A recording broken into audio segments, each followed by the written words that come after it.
Potentially end the 6-week war. As Fox's Rebecca Caster reports, attacks are suspended contingent on Iran fully reopening the Strait of Hormuz. A deal coming together at the 11th hour before a critical deadline set by President Donald Trump. The U.S. will suspend bombing Iran for 2 weeks in exchange for Iran reopening the Strait of Hormuz.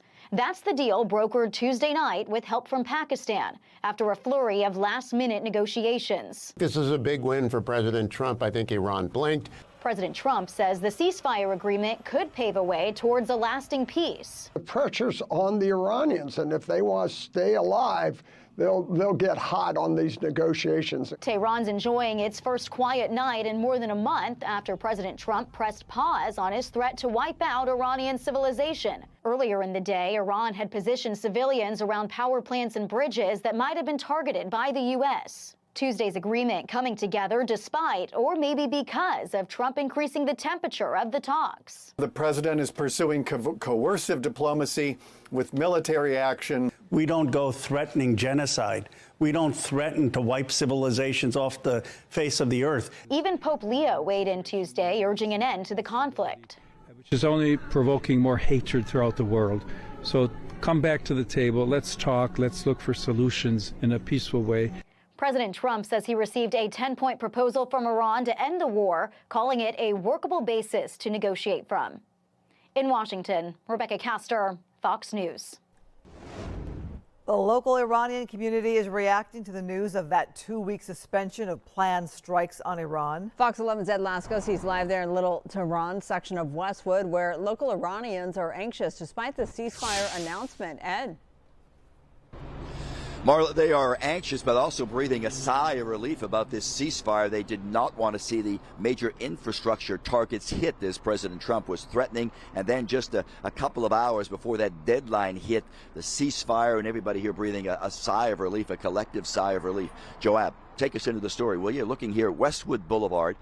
And if you're not familiar with this area, from Olympic to the south all the way up to Wilshire on the north, this area is several blocks known as Little Tehran. Persian shops all over the place, and local Iranians say they welcome the ceasefire, but on the other hand, they, as they've been telling me over and over tonight, just want President Trump, as they put it, to finish the job. Let's get to it. To the video we go, talking about Little Tehran here with its Persian rug shops, Persian cafes, Persian restaurants. You bet they were monitoring this tense day hour by hour as that deadline drew closer, and then the announcement of the ceasefire. And now a lot of folks are talking, saying it's good. They don't want the infrastructure targets hit, but on the other hand, they're dealing with this ceasefire. Just how long it will last, as one of the shopkeepers, Eric, told me, when you're dealing with the Islamic regime, they'll promise one thing, say anything you want to hear, and then go out and do the entire opposite. So you got to question this ceasefire. Listen.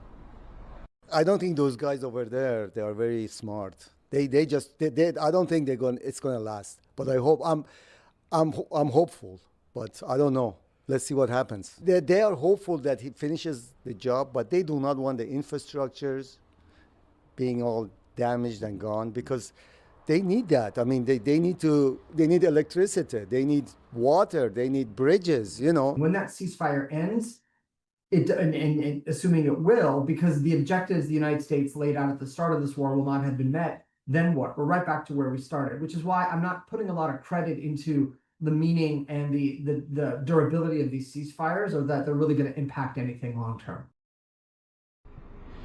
Now you're looking live. Westwood Boulevard, as the professor there was saying, we might be right back again to where we started once this 2-week ceasefire is over, even if it lasts that long. But you were listening to Eric there. He owns a business here, a rug shop, Persian rug shop, and he made a very good point, because so many of the folks here have a personal interest in this, not a country interest, national interest, if you will, but they have family still over there in Iran. Eric, for instance, his mom, his dad, still in Tehran tonight. They had a very stressful day, but they're happy, telling him in their last phone call that this thing is going to be pushed back for a couple of weeks. But still, the concern there is, in fact, his family was due to leave just a couple days before the war broke out. So a lot of emotions playing out here, ladies, on both sides when you deal with this ceasefire, and everybody dealing with their own personal situation. And a lot of people here at home concerned about the families back there, as you said. Did you find people were willing to talk with you, to be on TV to talk about this? A few wanted to be on TV because, as in Eric's case, very passionate about how they felt. But I'll tell you, the majority of folks did not want to. And the reason they were very friendly, but the reason they said is they don't want to go out and publicly say anything or even show us pictures of their relatives because they were worried about the safety of the relatives back in Iran, and because they despise, to put it bluntly, the Islamic regime and the terror of that regime, as the folks here have been telling me. So they're worried about their family members. So yeah, they would talk openly, but to say in front of the camera, oh no, and politely decline. All right, Ed, well, we're glad that you're back. We can still hear it that you're still recovering from whatever it is you had, but nice to have you back with us here on LA Live News tonight. Thank you, ladies. All right, talk to you soon. Mm-hmm. Our coverage of the war with Iran continues at 8:30 and online for instant updates, a timeline of how this all unfolded, and much more. Just head to foxla.com. You can also download our mobile app. Now to this, only on Fox 11, outrage in Pacific Palisades tonight. Fire victims targeted again, this time by vandals with spray cans. Fox 11's Matthew Seedorf is live with a closer look at this growing problem. Matthew. Yeah, this is so frustrating. You just think back to everything that these fire victims have experienced these last 15 months or so, and now this piled on top of that. Go ahead and take a look at this video. You can see just some of the graffiti that we're noticing out here in Pacific Palisades. What looks like graffiti on trash cans, street signs, fences, and what looks to be a retaining wall for what was a burned down home. The message is sometimes hard to read, but in other instances it says, quote, "Eat the rich" or "Free Palestine." Now, last month, the LA County Sheriff's Department arrested 2 people in Malibu who admitted to tagging homes destroyed by the Palisades fire. In that case, they had more than 50 cans of spray paint with them. Tonight, many people here in Pacific Palisades say it's just another example of them getting hit while they're down. I think it's just beating people who are already down, and I don't think it does any good, no matter whose property it is. So that's just salt in the wounds. That's disheartening. But there are bigger crimes here. The fire department's pointing the finger at the state. The state's pointing the finger at the fire department. There's a lot of crimes. You can erase that. It's offensive, but there's bigger offenses here. So we drove around Pacific Palisades tonight, and I must admit it's pretty spotty where this graffiti is taking place. We did reach out to Councilwoman Tracy Park's office. They said that they hadn't heard of this issue, but they are going to increase patrol, and hopefully they said they're going to try to help this homeowner clean up their property behind us. We're live tonight in the Palisades. Matthew Seedorf, Fox 11 News. Yeah, and I have to wonder that part of the problem is there's no surveillance out there. Yeah, one homeowner told us, basically described where we are as the wild, wild west, and it kind of on those bluffs away from everything. There's nothing but burned out lots behind you, so you can only imagine what happens here once the sun goes down. And by offenses, that man you interviewed, he's talking about the cause, the root cause of the fire, right? Yeah, I think there's just so much frustration from residents in the Palisades and Malibu that lost their home, really boiling over the last 15 months or so, from the fire that happened to the rebuild. You can definitely feel that with speaking with people out here. Oh yeah, for sure. Thank you. All right, let's take a look outside. You're looking at the skies above LAX. A lot of brake lights down below, but not much going on upstairs as of yet. But that's going to change. Meteorologist Adam Kruger, he's here now with a look at that. I always hear that line. Not much going on upstairs. People always say that to me. Now, so we do have these changes in our weather this week. So if people aren't really paying much attention to the forecast this week, they're thinking, all right, it's just like another nice day, another nice day. Well, yes, that'll be the case for the next couple of days. But we have 2 storm systems that will affect us this weekend. They're going to bring some wet weather and some cooler temperatures, and not just a chance of rain, which a lot of times we talk about rain. It's like maybe we get a little something. This looks like it's going to be pretty widespread and impactful and more than just light rain as well. And it's this system, we already see it here on radar and satellite sitting out west, slowly heading towards us. So we have a few days until this is going to bring that rain in. We're thinking Friday night to Saturday is when it looks most likely, and we'll talk a little more about that in detail a bit later on. Temperatures right now. So we see across our area, it's pleasant for an April evening here. We got 60s out there right now. Here's where we're going to bottom out in the morning, a little bit under 60 degrees. So 50s for most early on, and then later in the day, really nice weather, sunshine, temperatures pushing back up into the 70s once again. Here's what the highs look like around the rest of the area. So that was the timeline for specifically downtown LA. You can see we've got the warm air in the deserts, 80s there, 90s in the low desert, and coming in a little closer, 80s across the valleys, the Inland Empire as well. And then from, let's say, LA to Inland Orange County, upper 70s will be common, a little bit cooler near the coast, but still pleasant weather, lots of sunshine tomorrow. Like I said, it's the end of the week, and specifically this weekend, when it's going to feel like a bit of a different season in terms of temperatures and that rain coming in. Lots to talk about with that. We'll get to it a little later. For now, back to you. It's a big change. A 29-year-old Highland resident is in custody tonight, accused of starting a fire at an Ontario warehouse. Firefighters battled the 6-alarm fire for hours. Conditions were difficult, but it's a warehouse for diapers, paper towels, and toilet paper. Fox 11's Nick Garcia reports. A huge warehouse engulfed in flames, police say at the hands of an employee. This video from the Ontario Fire Department shows the charred destruction inside. The fire expanded very quickly, involving the entire interior space of this warehouse. The fire prompted a large response by firefighters who worked swiftly to keep it from spreading to other buildings. The warehouse is a distribution center for Kimberly-Clark, which makes diapers, toilet paper, Kleenex, and other paper products. All fuel for the flames, which spread rapidly despite the working sprinkler system. The massive plume of smoke and bright orange glow could be seen for miles. We saw like there's a flame like really high. And then within, I think, 30 minutes, we just saw there within 30 minutes that flame like almost cover like half that warehouse. Fire everywhere. I feel the heat outside. It's too like a massive fire. I never seen in my life that fire. Those men are truck drivers. Their trailers were being loaded with product as the fire broke out. Ontario police say a warehouse employee started the fire. He's facing arson charges.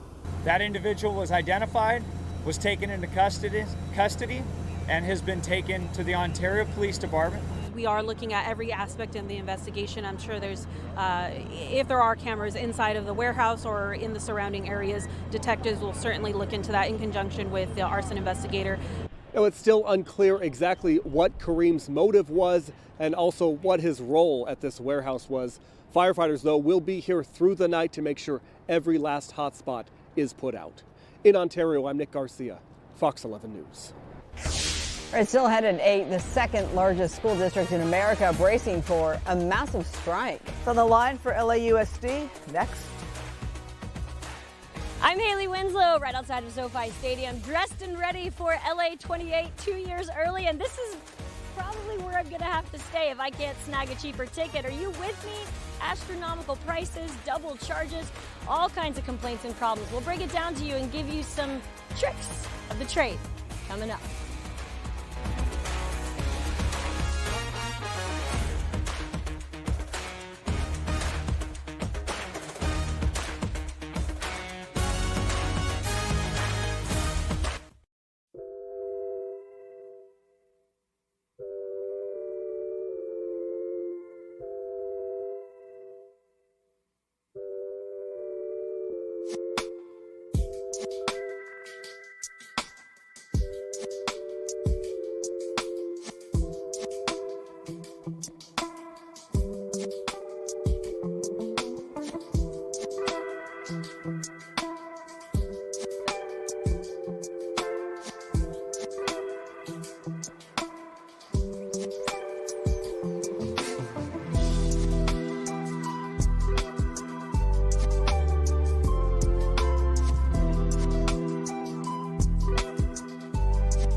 The LA Unified School District is bracing for a complete shutdown 1 week from today, April 14th, if it can't reach agreements with 3 labor unions.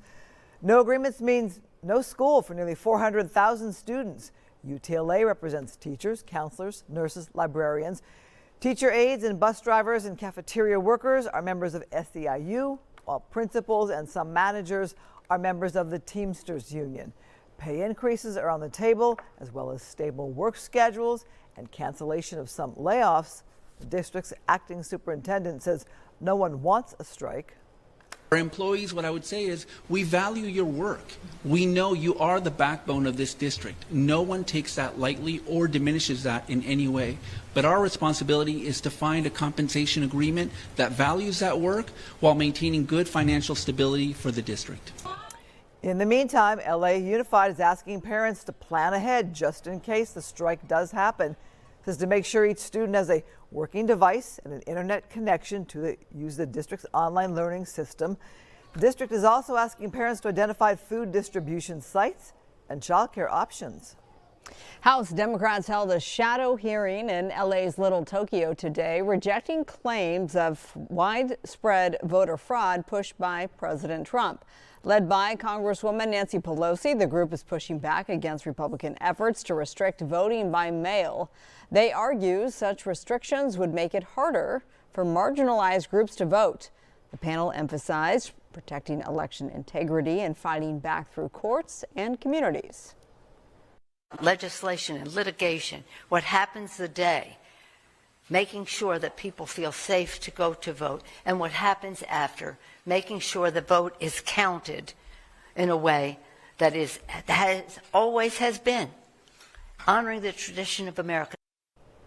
Meanwhile, a voter ID ballot initiative is gaining momentum in California. Supporters say it will ensure election integrity, while critics argue voter fraud is rare and measures like it only aim to secure Republican Party advantages.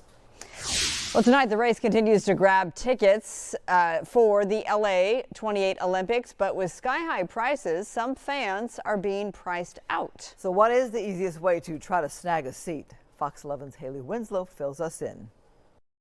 It's talk of the town today, LA28. I'm pretty excited for the Olympics. I know everybody is trying to get tickets. A mad dash to snag a seat on the world stage. This is the only chance I get to go to the Olympics and see it, and it's hosted in my city. I'm born and raised here, so might as well just do it. You gotta do it. Gotta do it. Right. Brandon McKnight did it.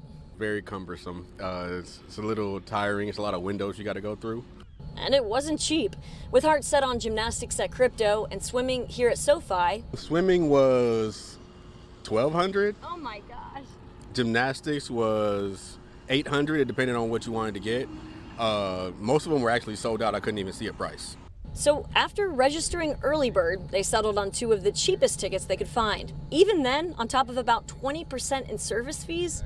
$1,200 total on just 2 events. Archery and track and field prelims, a non-medaled event. Others gonna bench it. I've always watched it on TV when I was little, so now to see it in person would have been cool, but now I'm just like, kind of sad. I thought they were gonna be $20, at least $20 to $100, but once I seen it was $80 and more, I was like, no. All right, the good news. The LA28 team says tens of thousands of $28 tickets still exist, mostly for those preliminary events. More than a quarter of tickets available are under $200, and about 75% are $500, with more inventory expected to drop soon. I think it's great for the city. I think we need it. I think people like to come to LA, see what LA is about. The energy in this town sure to be electric. LA28 team has not yet released the dates of when they will release that new inventory, but they do advise that you filter your drop-down menu to standard seats. That will give you the cheapest, and of course, check those preliminary events. Those will have the lowest price tickets as well. I don't know if you can tell what team I'm going for, but I know I'm 2 years early. Let's go, Team USA. Reporting at SoFi Stadium, I'm Haley Winslow, Fox 11 News. All right, coming up, Artemis II astronauts making human history again in space. The contact they made that was the first of its kind ahead.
Weather is sponsored by My Home Sold.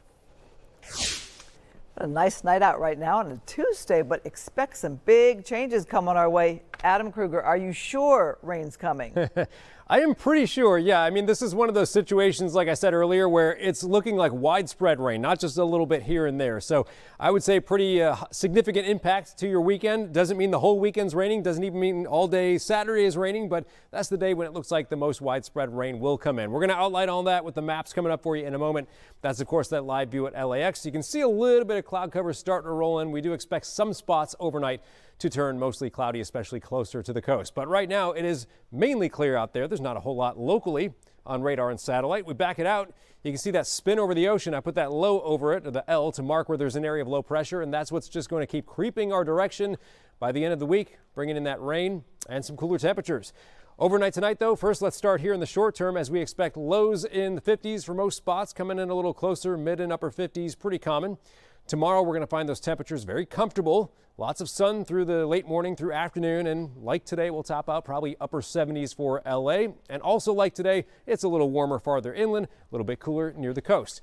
Across the high desert to the low desert, that's where some of the warmer temps will be, especially in the low desert.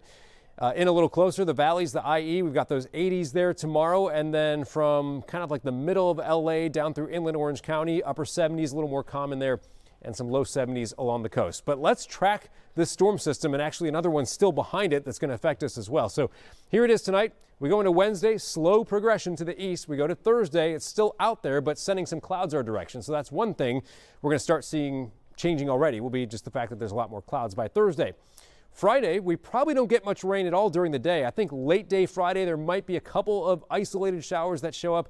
Rain should be increasing, we think, Friday night and into Saturday. So here's our day, and I've got this pause noon on Saturday where the rain is likely to be widespread and probably heavier than light rain. I'm not saying it's going to be heavy rain for everyone, but substantial rain is coming our way on Saturday. This low passes by. There's another one right behind it, which is going to keep at least a chance for rain in our forecast on Sunday and keep the temperatures kind of cool. So when you put the weekend together, what we're thinking is that on average, and a lot of this blue is indicating that, you can see with the legend here, on average, probably between ½ an inch to 1.5 inches of rain. So again, this is more than just light rain coming our way. Another way to look at it, and keep in mind this far out, we're probably going to see some changes on this map between now and the weekend. But here's what at least one model is showing for specific locations, what it thinks might fall. And you can see how there's some areas where maybe we get more than 1 inch to maybe even 2 near or over some of the mountains. Now, also, I want to mention Palm Springs in the Coachella Valley on the right side of your screen right there, because of course the Coachella Valley Music and Arts Festival starts this weekend. Rain in the forecast, not a great thing there, but notice how the lower rain total is showing up there around Palm Springs, as the low desert region, Coachella Valley area probably won't get nearly as much rain as the rest of our area, but still there's a chance there. Specifically for LA, again, Friday probably not much, Saturday it's widespread, Sunday still some scattered rain, and I think Monday the rain should be moving out. We're also going to see these temperatures fluctuating as this happens. So again, the next few days looking very nice with the 70s. We do have cooler 60s coming this weekend, and then those temps start going back up a little next week. For the coast, it's low 70s for a few days, 70 on Friday, 60s for the weekend. Valleys and Inland Empire, you're in the 80s tomorrow and about 80 on Thursday. Mid 70s Friday, down into the weekend, maybe 60s there by Sunday. In the mountains, it's going to be cold by the weekend. We're going from 60s the next few days to 40s for high temperatures. In the high desert, there's your temperature trend also falling off, and in the low desert, which would again be the Coachella Valley area, by the weekend, those highs are down to the 70s. Back to you. Still ahead, we continue to follow President Trump's 2-week ceasefire in the war with Iran. The announcement, it follows threats to wipe out a whole civilization. The question is, what happens next?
live across SoCal. This is LA Live News Tonight on Fox 11 Plus. Developing tonight, a last-minute breakthrough between President Trump and Iran just hours before a U.S. military deadline to strike Iranian infrastructure. The president has announced a 2-week ceasefire, pausing planned attacks in exchange for Iran reopening the Strait of Hormuz. President Trump says the deal ensures Iran's uranium will be, quote, perfectly taken care of, calling the truce a total victory. Meanwhile, Iran-backed groups in Iraq are suspending operations. In Israel, Prime Minister Netanyahu has conditionally agreed to the terms, but warns of significant risks as the IDF continues strikes at Lebanon. Negotiations begin this Friday in Pakistan. In Iran today, you saw the video right there. People formed human shields to protect power plants and bridges, all targets named by President Trump now that there is a 2-week-long ceasefire. Anxiety has been reduced but not eliminated. Fox 11's Christina Gonzalez spoke to Iranian Americans living in Westwood. I am so worried because they are going to bomb everywhere, power plant, water resources everywhere. One of the few people willing to speak on camera in Westwood's Tehrangeles neighborhood.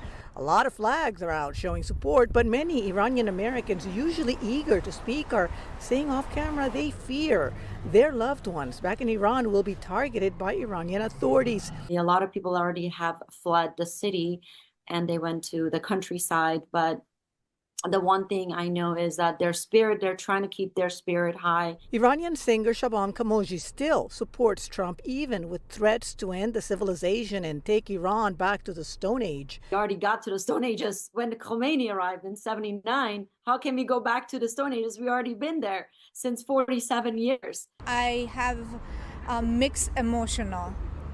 One side, I don't want anything happen to my family, to anyone, any civilians. And at the same time, we couldn't do it without President Trump and Netanyahu. Support for Trump does continue locally, especially after his announcement that bombing and the attacks will be suspended for a period of 2 weeks. This week, we are in Topanga on Sunday. We're doing a rally from Topanga. We're going to start and we're going to go all the way to Ventura Boulevard and we're going to rally all the way down.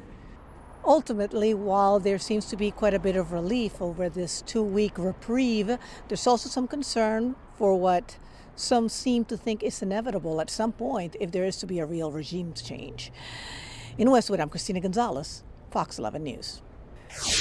New tonight, terrifying moments in the Utah desert, a terrible ATV accident. It happened on a family trip involving Orange County firefighters. Laura Diaz, she's here now with the late details. This is just so sad, Laura. It is. It's a harrowing tale. 2 Inland Empire teenagers, including the doctor of an OC firefighter, are in the hospital with severe injuries. Their ATV tipped over and burst into flames, but as luck would have it, they were part of a large group of friends and family, including several first responders who knew just what to do. I heard Bill, the driver, say, "I see smoke." And then a couple moments later, he says, "I see fire." And then he says, "There's a car on fire." It happened last week in Zion National Park, a spring break vacation involving a big group of family and friends. As the caravan returned to base, one car overturned. You see it on fire. The 2 teens were trapped inside. The heroes sprung into action. They were well trained and well prepared with emergency supplies. Bruce Hale, a family friend, reached the scene within 2 minutes. We had medical kits with us, fire extinguishers. Brooklyn was only about 15 feet from the fire, so we were trying to protect her from the tires that were exploding. The 2 girls were medevaced to 2 separate hospitals. They have burns and other serious injuries. The firefighter's daughter, Brooklyn Mallet, from Santiago High in Corona, was rushed to the burn unit in a Las Vegas hospital. Her friend Elena Pastorino from Yucaipa is also there. Her mom, Brianna, told me the emotional story of her daughter's evacuation from the burning vehicle and the hero who saved her. His name is Chris. I was on fire, Mom, and I knew I had to get out of the car. And I did exactly what I was supposed to do. I stopped, dropped, and rolled, Mom. I jumped out of the car and I rolled around on the ground. And then somebody came and put me out. They put the fire out on me completely. And she's like, Mom, who is it? Who is it? And at the time I didn't know. But we later found out there was a man named Chris who was in our group, who I had just met that week, just, you know, a few days prior. This now hero in our hearts forever, Chris, extinguished both girls once they were out of the vehicle. And during transport, my daughter was given a small black and white stuffed animal, and she has named that animal Chris. You see Elena right there holding that little stuffy, which has been her security blanket through all of this. Both girls have GoFundMe accounts that are set up. They'll be in the hospital for a long while with their families, having to move to Vegas to be able to look out for them. So you can certainly go online and contribute to both of the families. But it's really an extraordinary story. But this group of people, they all get together and they're all in public service. So when this happened, they all sprang into action and they were able to save these girls. It could have been so much worse. That's a tough story to see and to listen to, and our thoughts and prayers are with those families. My goodness, and that image with her and the stuffy, that just got me. Yeah.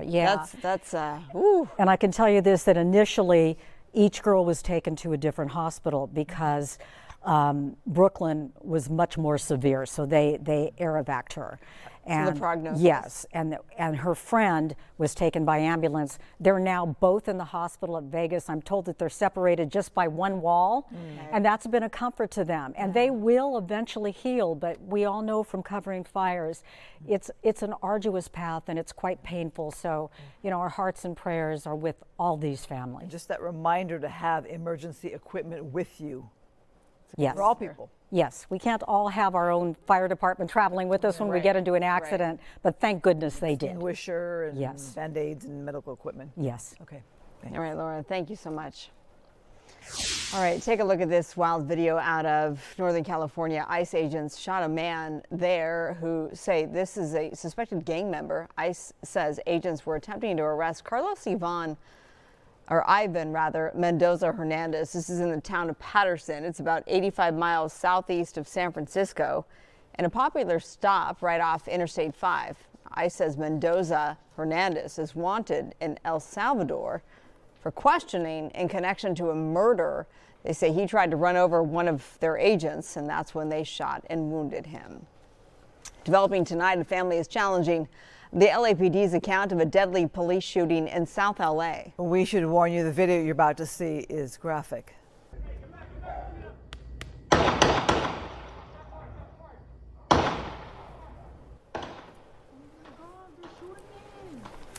Surveillance video shows the suspect, Elia Real Hernandez, walking away before officers opened fire early Friday, then fired some more when he was down. Police say he had a gun, sometimes pointed at his head. He refused to surrender. Officers say they shot him when they felt their lives were threatened. The family is not buying that. Just because he was walking down the street in a neighborhood, it could have been any of your sons. Any of your sons. All we ask for is justice. Family also plans to sue the LAPD. When Fox 11 asked family members why he didn't surrender, they said he was scared. That's what Hernandez reportedly told his girlfriend during a cell phone call just before he was shot. Police say a loaded ghost gun was recovered at the scene. Officers had initially trailed Hernandez after a reported shooting at a nearby gas station.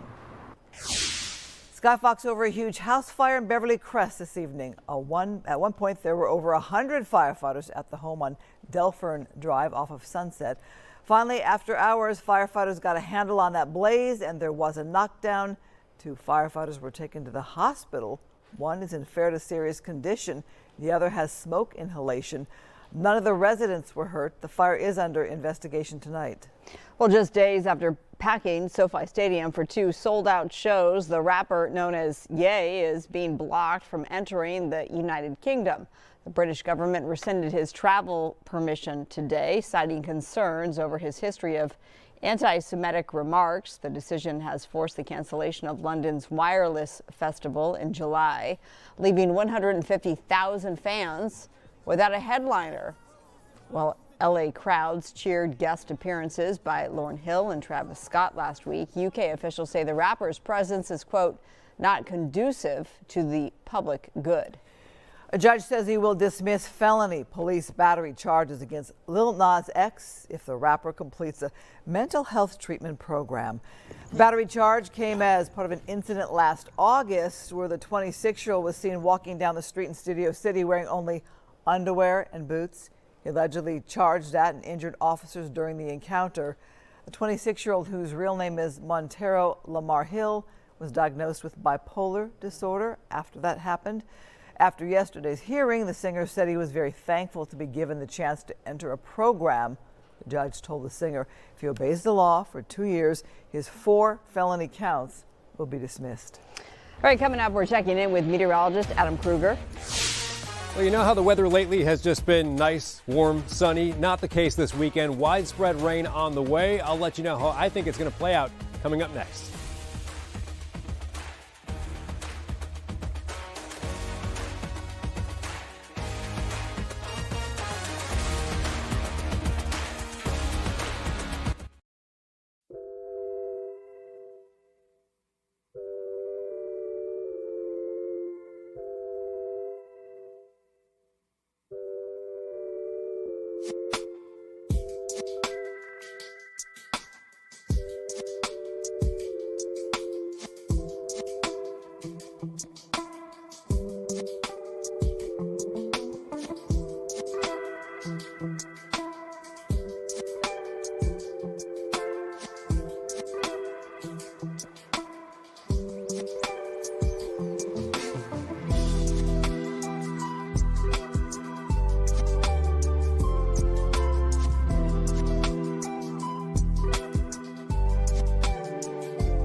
New at 8, the cast of Shrinking gathered tonight for Paley Fest in Hollywood. Fans of the show got to listen in on an extended Q&A with the cast, which included legendary actor Harrison Ford. The 83-year-old talked about joining the cast of the Apple TV drama and how the scripts came to life. How fun. A person that you have not been before appears before you out of this material. And that's the joy of the job that we do. We live many lives, and it's a joy. Great show if you haven't seen it. Season 4 of Shrinking is expected to be out sometime in 2027 on Apple TV. Really is a great cast, and Paley Fest is so awesome to sit there and hear from your actors and hear the discussions about the show and their work. Yeah, it gives you an up close and personal view. Yeah. Right? And Harrison Ford, 83 and going strong. How is that possible? It's amazing. Amazing, right? All right, live picture from Artemis II. The astronauts have made history again by calling the International Space Station from their moon ship. Outside of film and TV, it is the first spaceship-to-spaceship communication in human history.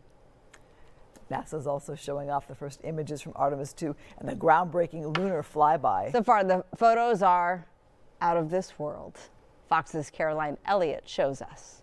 Good morning, Houston. NASA's Artemis II crew is on their way back home after making history. It is so great to hear from Earth again. And NASA is giving us a look at their work, sharing photos from the far side of the moon as scientists on Earth sift through mountains of data the 4 astronauts collected. I can't say enough how much science we've already learned and how much inspiration you've provided to our entire team, the lunar science community, and the entire world. Among the stunning photos captured by the crew, a total solar eclipse from beyond the moon, one of the rarest sights in spaceflight history. We saw sights, Oriental, sights that no human has ever seen before, not even in Apollo. And we were watching, we could see the corona of the sun, and then we could see the planet train line up. For 53 minutes, the moon completely blocked the sun as Artemis II traveled deeper into space than any human beings before. What a start to something even grander, which is kind of pretty much everything we do at NASA. We start somewhere and it goes even bigger. And as the crew heads home, the astronauts wanted to accomplish one more milestone, making the first call from one spaceship to another. This is the International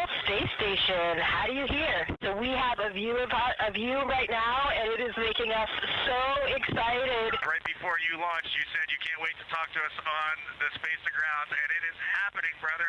I cannot believe it. NASA's administrator says so far the Orion spacecraft has performed flawlessly and is still on track to return to Earth on Friday. At New York, Caroline Elliott, Fox News. And we're, of course, going to be covering it Friday. That's right. Yeah. And the forecast could impact a splashdown. Right, which is, I know it's in the Pacific. Yes, right? near San Diego. Yeah. We're actually going to have our Nick Garcia. He's going to be down there for it, too. Okay, nice. Yeah. We'll be live covering it. Yeah, and so it is true that it's not just one of these scenarios where it's like another quiet day on the West Coast. I mean, by that time, and more so Saturday, we expect some rain coming in, including down around San Diego. So we'll see. I mean, I know obviously NASA is watching it with all their expertise. Yes. It just kind of like, it feels to me like they'll be okay Friday. If it were Saturday, maybe it'd be a different story if they were coming down on Saturday. They might have to extend it and orbit the moon again. Well, or at least hang around the Earth. Yeah, just another 10 days to go to the moon and back, I guess, right? So, so we'll see. But no, it's very exciting. Can't wait for that moment. Meanwhile, we've got, our weather, like we've been talking about, changing, especially this weekend. We have rain on the way. We have a couple of storm systems that'll affect us. That's headline number 2. Headline number 1 is there's more nice weather for these next few days. But this weekend is when it gets wet and cool, and we're talking about a good chance of rain. This isn't just some light stuff here. Now, I will say the timing, it's not great happening on the weekend, but we're getting into that time of year where it's good to get some rain when we can, because once we get past April, we're essentially out of the rainy season. Usually it's from November to April.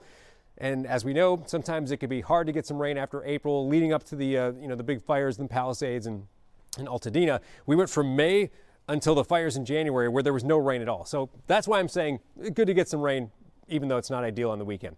Very quiet right now. We'll back this out. This is the storm system we're talking about. So it's out there over the ocean right now.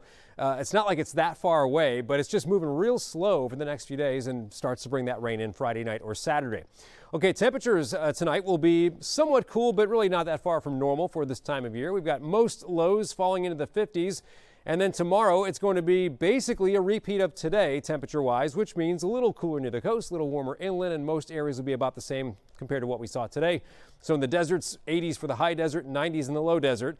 In a little bit closer, we've got 80s stretching up through the Santa Clarita Valley to the San Fernando Valley, San Gabriel Valley, and over towards the Inland Empire. Temperatures probably topping out mid-80s as well. And then you see the kind of like the I-5 here, or the 5, I should say, is about the division line between the 70s and 80s. You get on the coast side of the 5, and we've got temps more so 70s with low 70s along the coast. Here's that system. So again, slowly coming our way over these next couple of days. By Thursday, it's sending clouds our way. By Friday, again, notice we were talking about splashdown, right, with Artemis II. Yes, this storm system is here. It's not like there's a lot of disruptive rain or anything like that down in far Southern California. So we're thinking, hopefully, things are okay there. We go to Saturday. Obviously, then you can see rain coming in. That system goes by, another one behind it. Keeps some rain in our forecast still on Sunday, with potential for some pretty good totals. All this blue right here suggests, you see the legend, that we're talking about maybe 1/2 inch to 1.5 inches for most totals on average. But as you see here, some models are depicting maybe a little bit more than that. So rain chances, again, good as we get into Saturday. Still some scattered rain on Sunday, and temperatures go from 70s for highs the next few days to most of us seeing just highs in the 60s for the weekend. Back to you.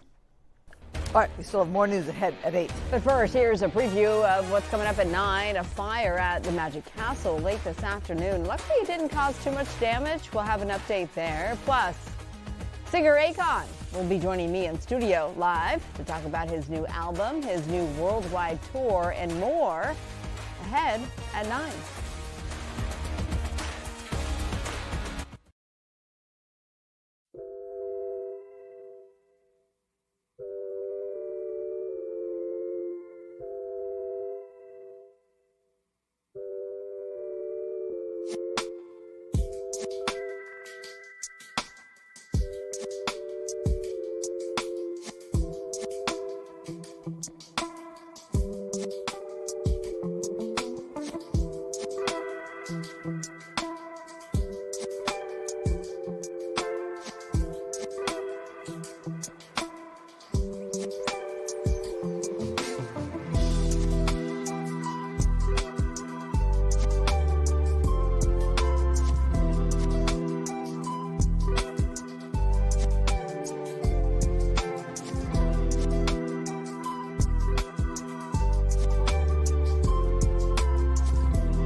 It is National Robotics Week, a time to raise awareness about high-tech progress and help inspire future generations to pursue careers in science, technology, engineering, and math. Fox's Sue Guzman takes a closer look at the work being done by researchers at Arizona State University, Hala, Sun Devil right here, building a new line of strong robots with soft muscles.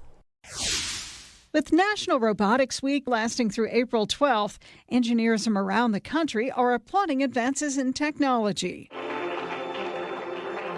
But while inventions have come so far as different kinds of robots work across a variety of industries, teams at Arizona State University are hoping to keep pushing the boundaries with their new soft robot muscles. These muscles are, compared to human muscles, about 10 times stronger. Analysts say many traditional robots today rely on metal and motorized parts, which can make them heavy and dangerous if they break down or go on the fritz while being worn or worked alongside of. They have rigid, very stiff joints that can be quite dangerous to be around, or just are only really useful in very controlled environments like in factories. To make robots lighter, teams at ASU say theirs don't require motorization. Our muscles are powered by pressurized fluid, so that could be pneumatics, hydraulics, or even boiling liquid, which produces a gas, and that can cause pressure inside our muscle, which will expand, and that's where our pressure source comes from. They're also made with soft moldable materials instead of metal cables and gears. So they can conform to bodies, and they are inherently safe because they're soft. So there's no risk of pinching. Researchers say stronger and more flexible technology can help improve and expand robotic functions in extremely hot temperatures and underwater. They add that lighter robots will also be important for future missions in space, where every inch aboard a rocket is precious and with heavier gear requiring more fuel. Sue Guzman, Fox News. Makes me feel confident about the future because these kids are so smart. I love seeing that. I know. I call them brainiacs, right? There you go. Okay. Jessica? Jessica? Are you there? Jessica? So this is a viral trend. It's the Jessica hack. The silence of confusion. Have issues with an unruly child? Apparently the hack is to call out the name Jessica as if she's a real person.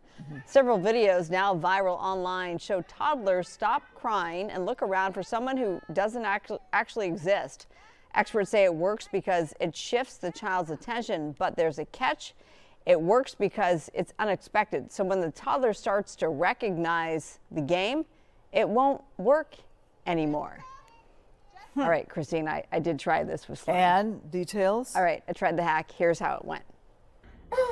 Hi, honey. Huh? What's the matter? Where's Jessica? Where's Jessica? She stopped her little crying there. Okay. So I thought, oh, did it really work? Okay, so I tried it again. Phony? Where's Jessica? Where's Jessica? You want me to call Jessica? Where's Jessica, honey? You want me to call Jessica? Oh, sweeties. Okay. No, I think she caught on just as they said. I don't know if you're doing it right.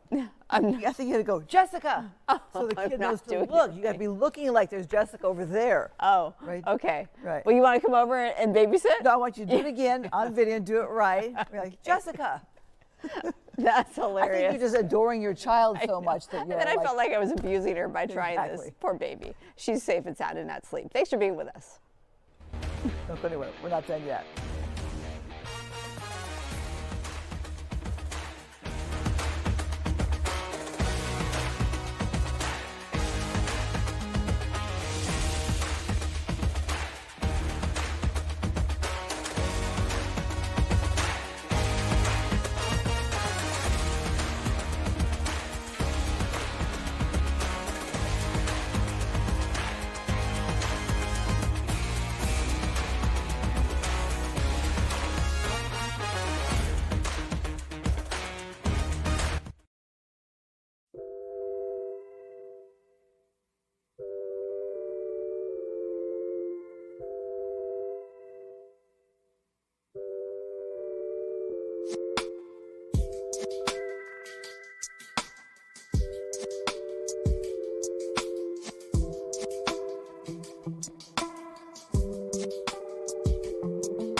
across SoCal. This is LA Live News Tonight on Fox 11 Plus.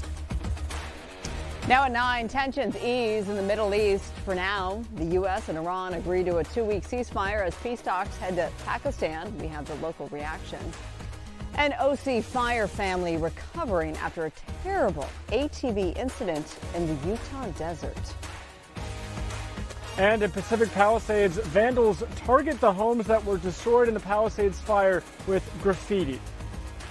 In the weather, we're just cruising along with some great weather the next few days. The problem is we get to the weekend, rain and cooler temperatures on the way, likely widespread on Saturday. I'll have the details of my forecast coming up.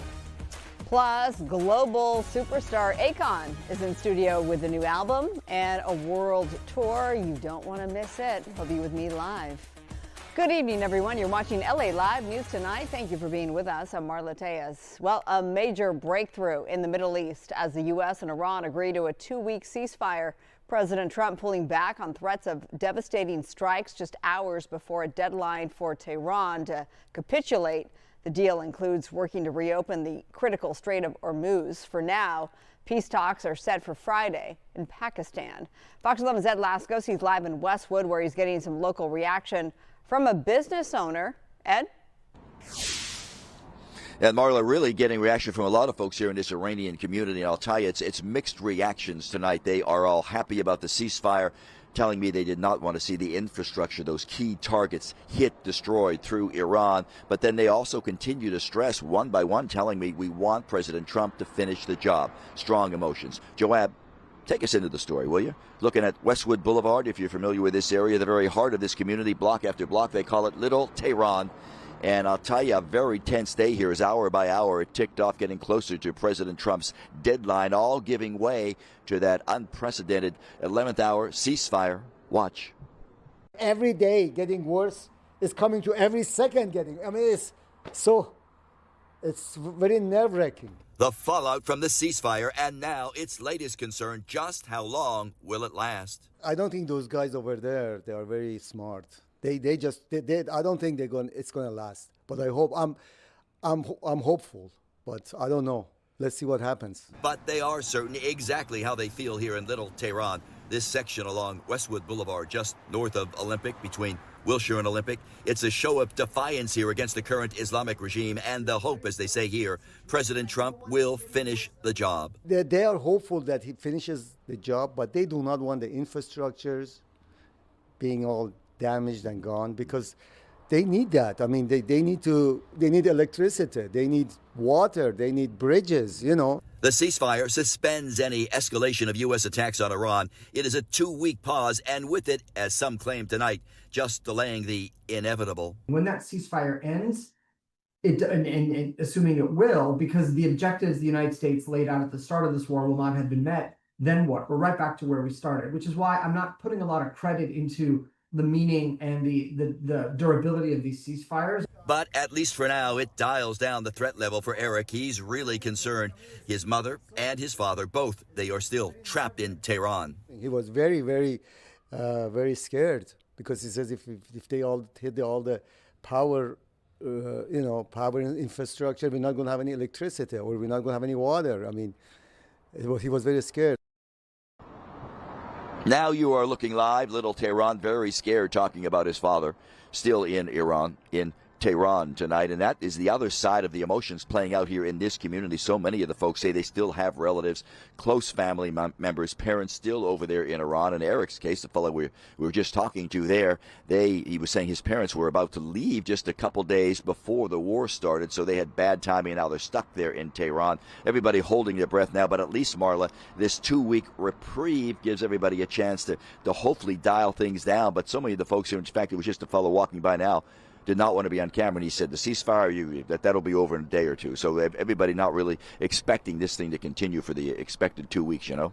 Yeah, I mean, it's good that he was open to speaking to you on camera for the purposes of your story tonight. Did you happen to notice, we heard from Christina Gonzalez, of course, a reporter who was there earlier in the day, that she noticed that some of the businesses were closed when typically they wouldn't be. Did you find that to be the case?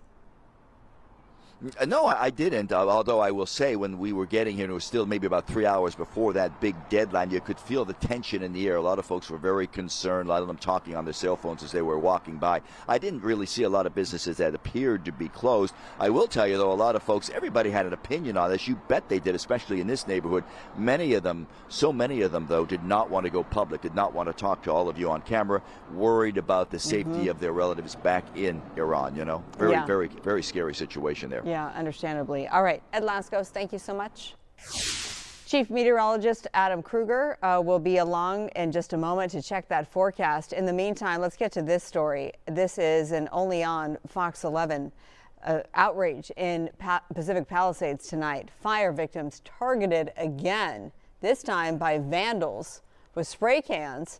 Fox 11's Matthew Seedorf, he's live with a closer look at this growing problem. Matthew? Yeah, Marwa, this is so frustrating. You just think back to everything that these fire victims have experienced the last 15 months, and now this on top of it all. Take a look at this video. You can see just some of the graffiti around the Palisades today and what looks like on trash cans, street signs, fences, and a retaining wall for what was a home that burned down. The message is sometimes hard to read, but in other instances it says, quote, "Eat the rich" or "Free Palestine." Now, last month, the LA County Sheriff's Department arrested 2 people in Malibu who admitted to tagging homes destroyed by the Palisades fire. In that case, they had more than 50 cans of spray paint with them. Tonight, many people here say it's just another example of them getting hit while they're down. I think it's just beating people who are already down, and I don't think it does any good, no matter whose property it is. So that's just salt in the wounds. That's disheartening. But there are bigger crimes here. The fire department's pointing the finger at the state. The state's pointing the finger at the fire department. There's a lot of crimes. You can erase that. It's offensive, but there's bigger offenses here. So driving around the Palisades tonight, the graffiti is by no means widespread. It's pretty scattered, but despite that, we did reach out to Councilwoman Tracy Parks. She says that her office already reached out to LAPD. They're going to try to increase patrol, especially around the Bluffs area where this is taking place tonight, and they're hoping to get in contact with the homeowners impacted so they can help clean it up. We're live in the Palisades. Matthew Seedorf, Fox 11 News. What about the help of any private security? When I've been out there, I've noticed some of those private security vehicles patrolling the area. That's during the day, though. Are they there at night? Yeah, they are at night, but you know, where we are on the Bluffs, it is eerily quiet. I know one resident told us, he referred to it as the Wild Wild West. We haven't seen any security patrol on this street where we are, and this is kind of the bulk of where this graffiti is being found. So. All right, more to come there. Matthew Seedorf, thank you so much. Let's check in now with Chief Meteorologist Adam Kruger as we take you atop Mount Wilson, looking off over the San Fernando Valley, and a beautiful night out there. Yeah, very nice looking, nice feeling. Things are kind of on cruise control for these next couple of days, but like we've been saying through this week, that the big weather story is what's coming during our weekend. That's when we get some changes. We're going to talk a lot more about this in detail later. Just a little snippet, though, of what to expect. So a couple of pleasant days, 2 storm systems this weekend, and those are likely to bring wet weather and definitely some cooler temperatures. Here's storm system number 1. We see it out here that maybe it doesn't seem too far from California right now, but the thing is it's going really slow towards us. So we're not going to see any significant impacts from that anytime soon. Like I said, it's more so as we get into the end of this week. Friday night, Saturday is when some rain probably starts moving in. Tomorrow, a little bit of cloud cover early. It's not going to last long. By mid to late morning, we're already sunny, and then we're sunny for the rest of the day. And it's looking really good, and temperatures will be in the 70s for many spots. You go farther inland, we'll see some 80s for high temperatures. Here's an overview of Southern California for the highs tomorrow. So you can see the orange, that's where there's 80s. So we have that in the high desert. We've got 90s in the low desert, coming in a little bit closer. The valleys mostly going to top out between about 80 and 85 degrees. Around downtown, maybe more like upper 70s. Inland Orange County, upper 70s as well. And then you head towards the coast, and those temperatures are just a few degrees lower in the lower half of the 70s. But again, there's not a whole lot happening here the next few days. It's the weekend when things get unsettled. We'll talk more about the specific timing and how much rain we might think could fall around here. Hint, it's not going to be light. That's coming up a little later. Marla? All right, Adam, thank you. Tonight, FBI agents are investigating the shooting of a man by ICE officers in Northern California.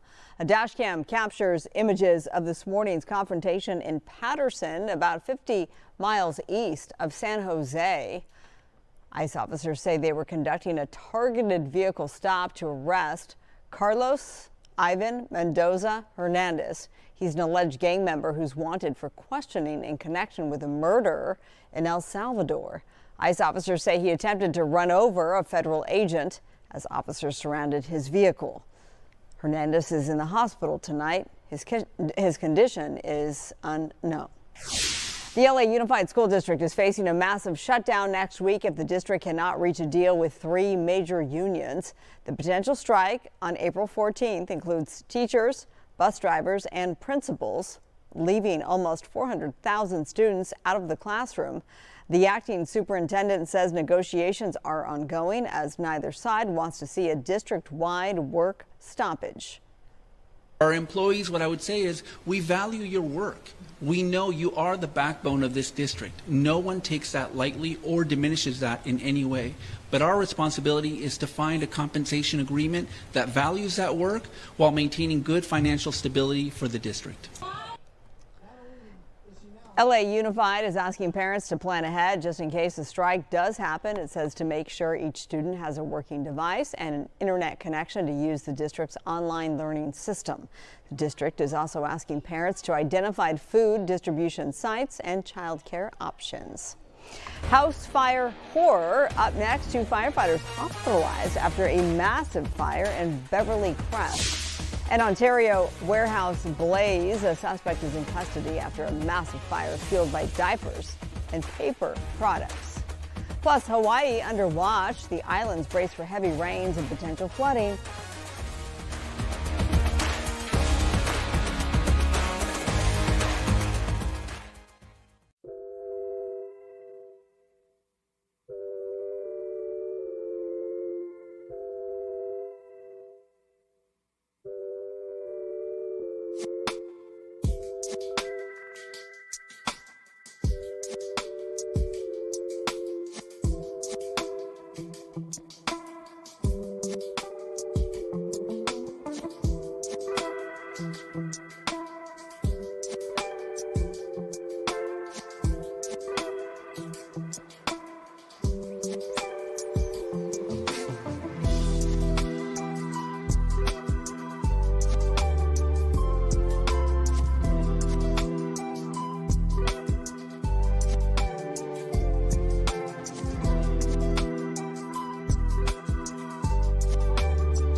Developing in Hollywood, firefighters have knocked down that fire at this historic Magic Castle.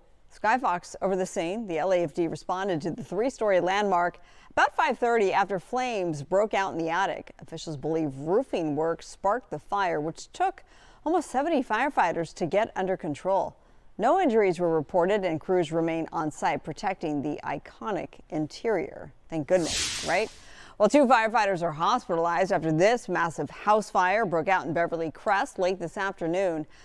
More than 100 firefighters here responded to the home on Delfern Drive, but crews were eventually ordered to evacuate the structure for their own safety. Hearts go out to the homeowner here, but we're worried about this vacant lot catching on fire and spreading to our lot. So we've turned all the sprinklers on and put out a ton of garden hoses just in case it gets over to this lot. But LAFD has told me 100% they're not going to let that happen. No residents were injured in that fire. Arson investigators have a suspect in custody tonight after a massive warehouse fire in Ontario. 29-year-old Shamel Abdul Kareem is accused of igniting this fire here, which fueled itself on tiers of diapers and paper products, creating dangerous conditions for crews. Fox 11's Nick Garcia has the very latest. A huge warehouse engulfed in flames, police say at the hands of an employee. This video from the Ontario Fire Department shows the charred destruction inside. The fire expanded very quickly, involving the entire interior space of this warehouse. The fire prompted a large response by firefighters who worked swiftly to keep it from spreading to other buildings. The warehouse is a distribution center for Kimberly-Clark, which makes diapers, toilet paper, Kleenex, and other paper products. All fuel for the flames, which spread rapidly despite the working sprinkler system. The massive plume of smoke and bright orange glow could be seen for miles. We saw like there's a flame like really high. And then within, I think, 30 minutes, we just saw there within 30 minutes that flame like almost cover like half that warehouse. Fire everywhere. I feel the heat outside. It's too like a massive fire. I never seen in my life that fire.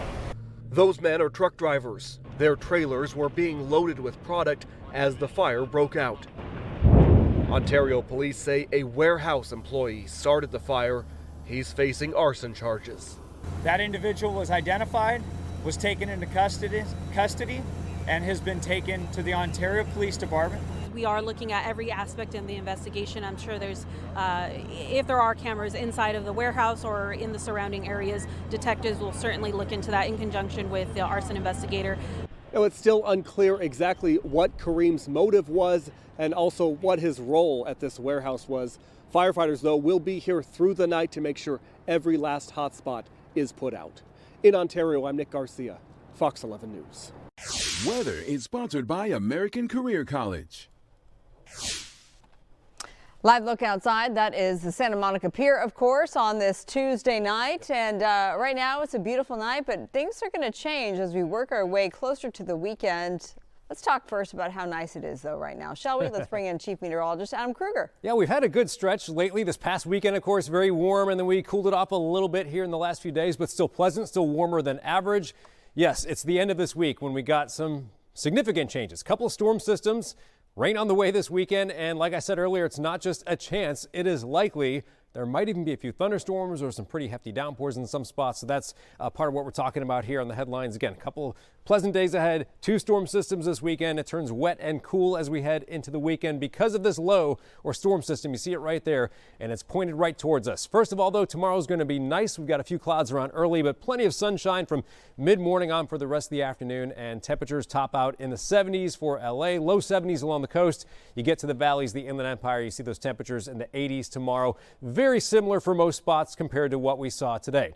Now let's track that system, though, as it rolls in from the west. So again, it's kind of close right now, relatively close, considering it's still going to, 3-4 days from now bring some rain our way. So watch how slowly it goes. Wednesday, it's out there, not bothering us at all. We continue with sunshine here. Thursday, what it will start to do is send clouds across our area. So probably a mostly cloudy day Thursday. But other than that, nice temperatures, not a whole lot has changed yet. Then we go to Friday, and most of the day Friday, I think we're rain-free. It's probably going to be confined to central, northern California. Maybe late day Friday, we start to see some rain coming in, but late Friday night and into Saturday is when the rain becomes widespread, as the first of 2 systems will be affecting us. Now, it doesn't mean all day long Saturday is raining, but probably off and on rain at times. And I think by the end of the day Saturday, when you look at the aerial coverage of the rain, it's probably going to hit most or even all of the greater LA area and a lot of Southern California. That goes by. Here's the second one. It keeps some scattered rain in our forecast on Sunday. Now, keep in mind, this is still, in terms of weather forecasting, many days out to where we expect some margin of error with what the forecast looks like. Timing, we have a pretty good sense of. Rain totals, we're thinking generally, a lot of this blue would indicate between about a ½ inch to 1.5 inches of rain. Doesn't mean there won't be some rain totals that fall outside of that, but that's kind of what we're looking at. 0.5 to 1.5 for most. A few areas could get more, as you see. And then you get out to the deserts. Those totals are lower, including the Coachella Valley and the low desert, like around Palm Springs. And I point that out specifically because this is weekend one of the Coachella Valley Music and Arts Festival, right? So we probably don't want some rain going on there. The odds are lower than what we see for a lot of the rest of Southern California, but still that rain chance will exist on mainly Saturday in the Coachella Valley and less so on Sunday. Okay, temperatures now will be going down as this rain comes in. So it's 70s for highs through Friday, 60s over the weekend. That's for LA to Inland Orange County. For the coast, low 70s will change to 60s this weekend. For the valleys in the Inland Empire, we've got 80s for tomorrow and around 80 Thursday, dropping to around 70 on Saturday and 60s on Sunday. For the mountains, it's going to be a pretty big nosedive here, 60s the next couple of days, 40s for high temperatures, though, this weekend. And the real high elevations, like above resort level, might actually pick up a little bit of snow this weekend. And I don't think it'll affect too many areas as it'll be really high up. Even the Grapevine, we're not expecting any snow there. All right, for the high desert, it's going from 80s to 70s to 60s, a high of only 62 on Sunday. Winds will be kind of breezy here the next few days in the high desert as well. And then the low desert, which would include the Coachella Valley, you've got that heat the next couple of days. It's definitely going to be cooler this weekend with the 70s. And again, a chance of rain on Saturday there and probably drier on Sunday. Marla?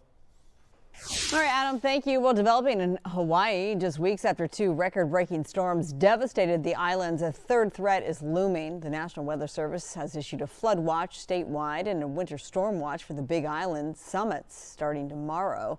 Forecasters warn heavy rain and thunderstorms will move in Wednesday night and persist through the weekend.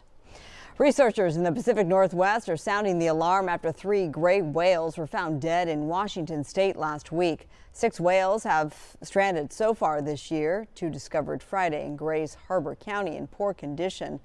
Experts say the population has plummeted over the last decade, blaming Arctic ecosystem changes for widespread malnutrition and rising death tolls. Reality star legal drama coming up. Taylor Frankie Paul files for protection as domestic violence accusations fly. We have the latest next.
Reality star Taylor Frankie Paul is filing a protective order against her ex, Dakota Mortensen, as both trade accusations of domestic violence.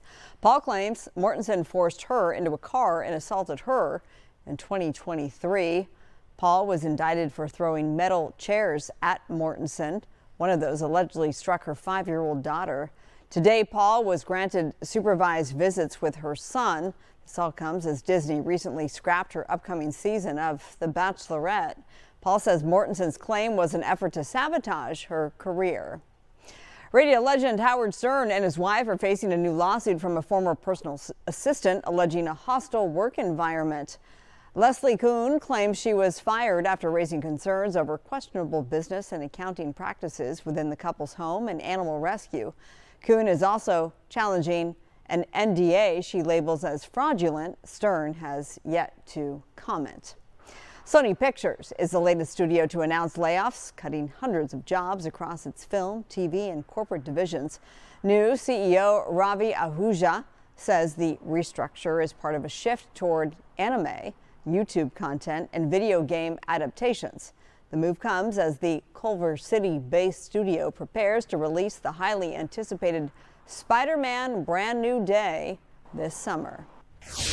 Well, still ahead, the latest on a terrifying ATV accident in the Utah desert involving a fire family from Orange County. Plus, music icon Akon is live in our studio to talk about his new tour and upcoming album.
Live across SoCal, this is LA Live News Tonight on Fox 11 Plus.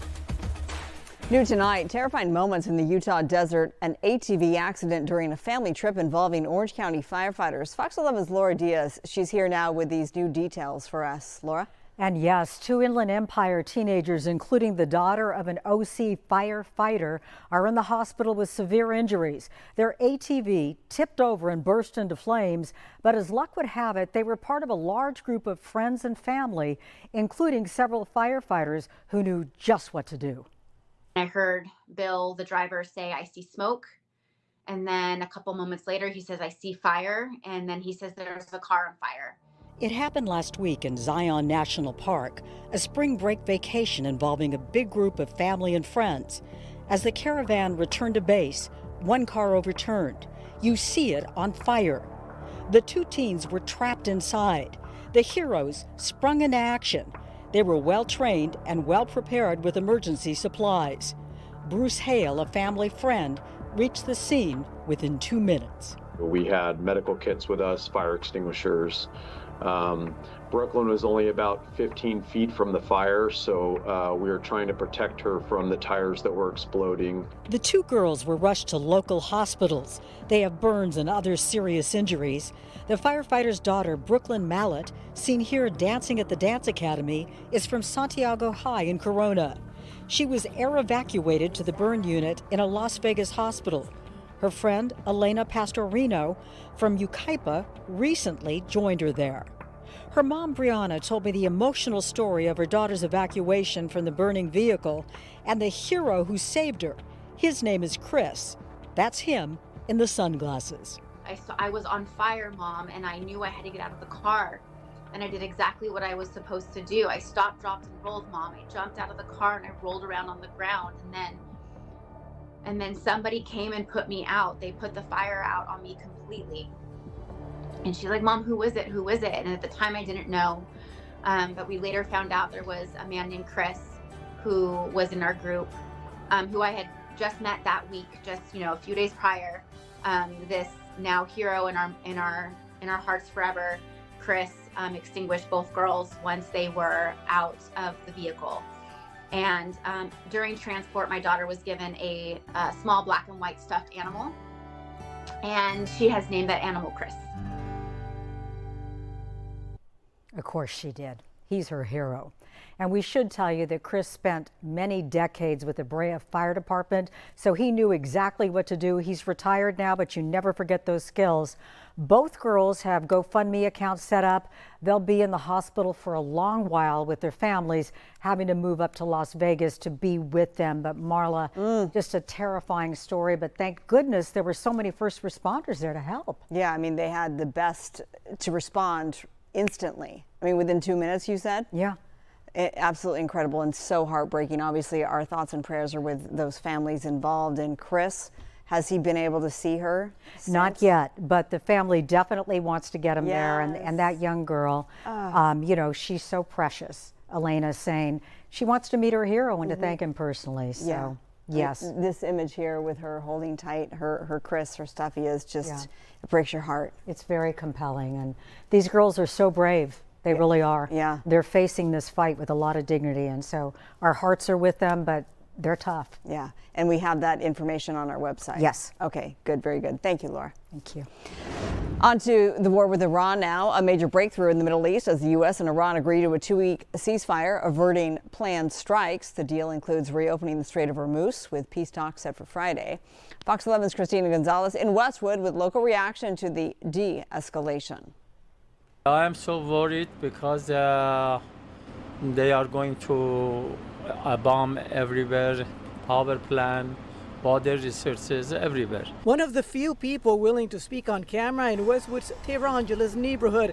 A lot of flags are out showing support, but many Iranian Americans, usually eager to speak, are saying off camera they fear their loved ones back in Iran will be targeted by Iranian authorities. A lot of people already have fled the city and they went to the countryside, but the one thing I know is that they're trying to keep their spirit high. Iranian singer Shaban Kamoji still supports Trump, even with threats to end the civilization and take Iran back to the Stone Age. We already got to the Stone Ages when Khomeini arrived in '79. How can we go back to the Stone Ages? We've already been there since 47 years. I have a mixed emotional. One side, I don't want anything happen to my family, to anyone, any civilians. And at the same time, we couldn't do it without President Trump and Netanyahu. Support for Trump does continue locally, especially after his announcement that bombing and the attacks will be suspended for a period of 2 weeks. This week, we are in Topanga on Sunday. We're doing a rally from Topanga. We're going to start and we're going to go all the way to Ventura Boulevard and we're going to rally all the way down. Ultimately, while there seems to be quite a bit of relief over this 2-week reprieve, there's also some concern for what some seem to think is inevitable at some point if there is to be a real regime change. In Westwood, I'm Christina Gonzalez, Fox 11 News. New at 9, a Ventura County man pleads guilty to second-degree murder after killing his 15-year-old brother with a pickaxe. Prosecutors say 26-year-old Zuberi Sharp attacked his younger brother, who had cerebral palsy, inside their Newbury Park home in 2024. Sharp now faces 15 years to life in prison with sentencing set for May. New details tonight. The LA Times now reporting nearly half of the criminal cases against 30 LA County probation officers are collapsing. The officers were indicted for coordinating gladiator fights between juvenile inmates, but prosecutors recently dropped charges or offered lenient plea deals to over 10 defendants. Defense attorneys argue the initial prosecution was a reactionary overreach. Well, the race is on to grab tickets for the LA28 Olympics, but with sky-high prices, some fans are being priced out. So what's the easiest way to snag a seat? Fox 11's Haley Winslow fills us in. It's talk of the town today, LA28. I'm pretty excited for the Olympics. I know everybody is trying to get tickets. A mad dash to snag a seat on the world stage. This is the only chance I get to go to the Olympics and see it, and it's hosted in my city. I'm born and raised here, so might as well just do it. You gotta do it. Gotta do it. Right. Brandon McKnight did it. Very cumbersome. It's a little tiring. It's a lot of windows you gotta go through. And it wasn't cheap. With heart set on gymnastics at Crypto and swimming here at SoFi. Swimming was $1,200. Oh my gosh.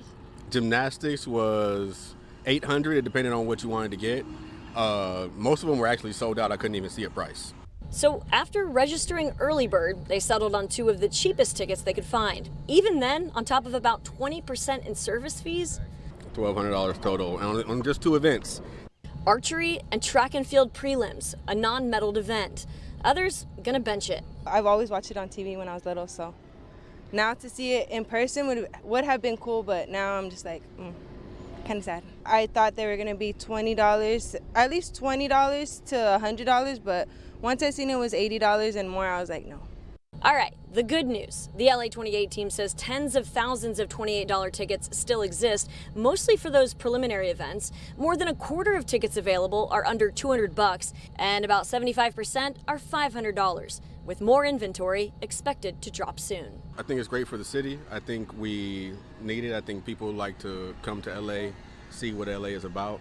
The energy in this town sure to be electric. LA28 team has not yet released the dates of when they will release that new inventory, but they do advise that you filter your drop-down menu to standard seats. That will give you the cheapest, and of course, check those preliminary events. Those will have the lowest price tickets as well.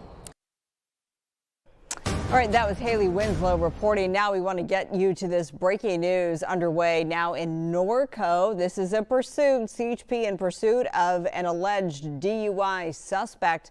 Our extreme nav technology, you see it at the top of your screen. It says the location, the I-15, right there at, it says what, 6th Street in Norco. You can see it's hard to see. You see the brake lights of the vehicle down below of the alleged DUI suspect. We can tell you that this started in Westminster. It's been underway for some time now, made its way through the area, and now in Norco, you see the flashing lights of CHP and speeds. Unsure of the speeds. It looks like they're going the speed limit at this point, though, not too outrageous.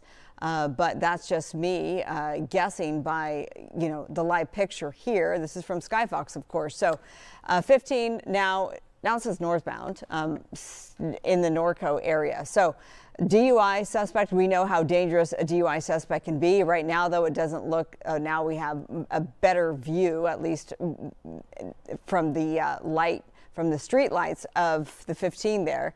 We've now entered, it says Riverside County, so we went from orange to Riverside counties just like that. We're now, according to our technology there, in Harupa.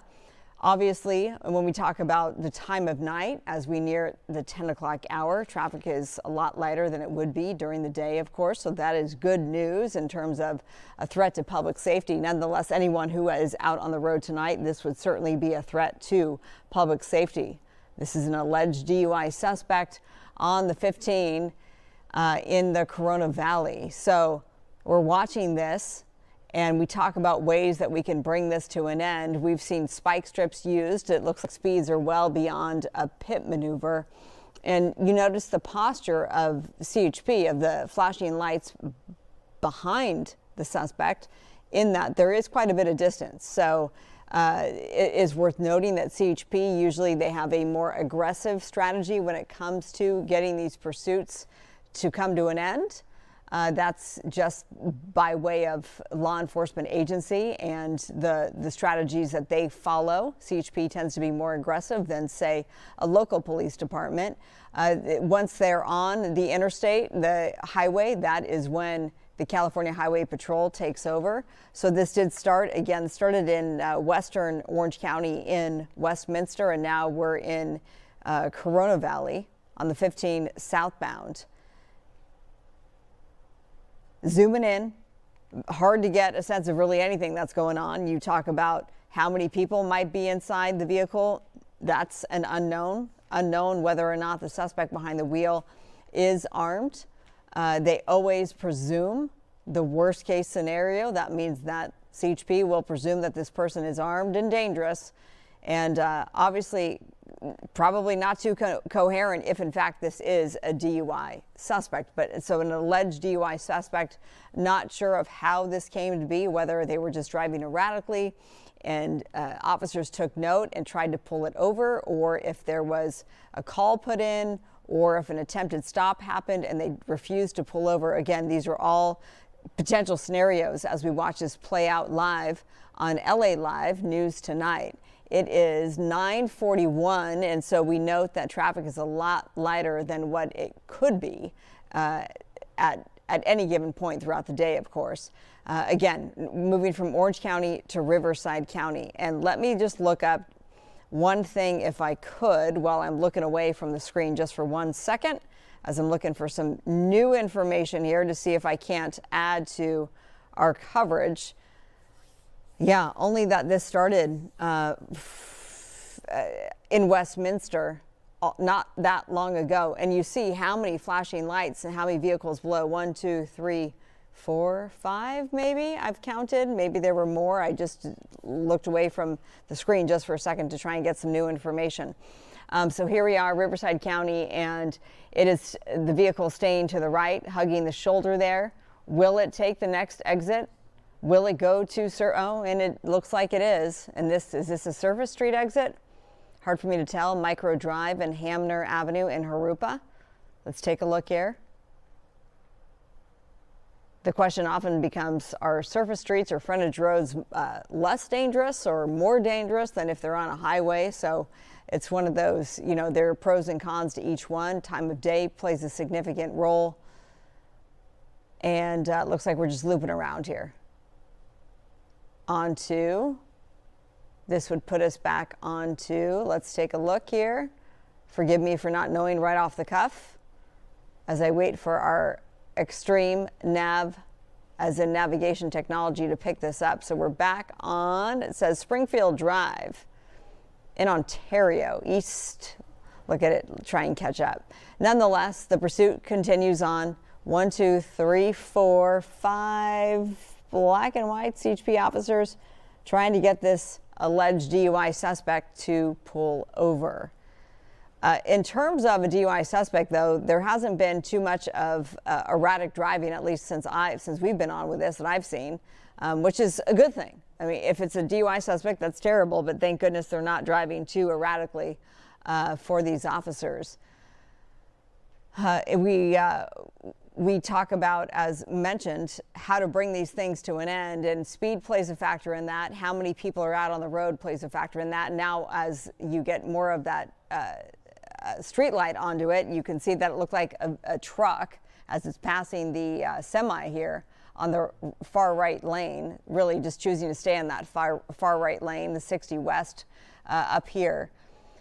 Speed plays a factor, how many people on the road, how many cars are on the road, how they bring this to an end. A lot of times we could be following a pursuit for an hour or two. We've done that before, and suddenly the driver just pulls over and stops and gives up. I mean, we've seen pretty much every scenario there is. We've seen the cat and mouse games played. We've seen pit maneuvers and spike strips, and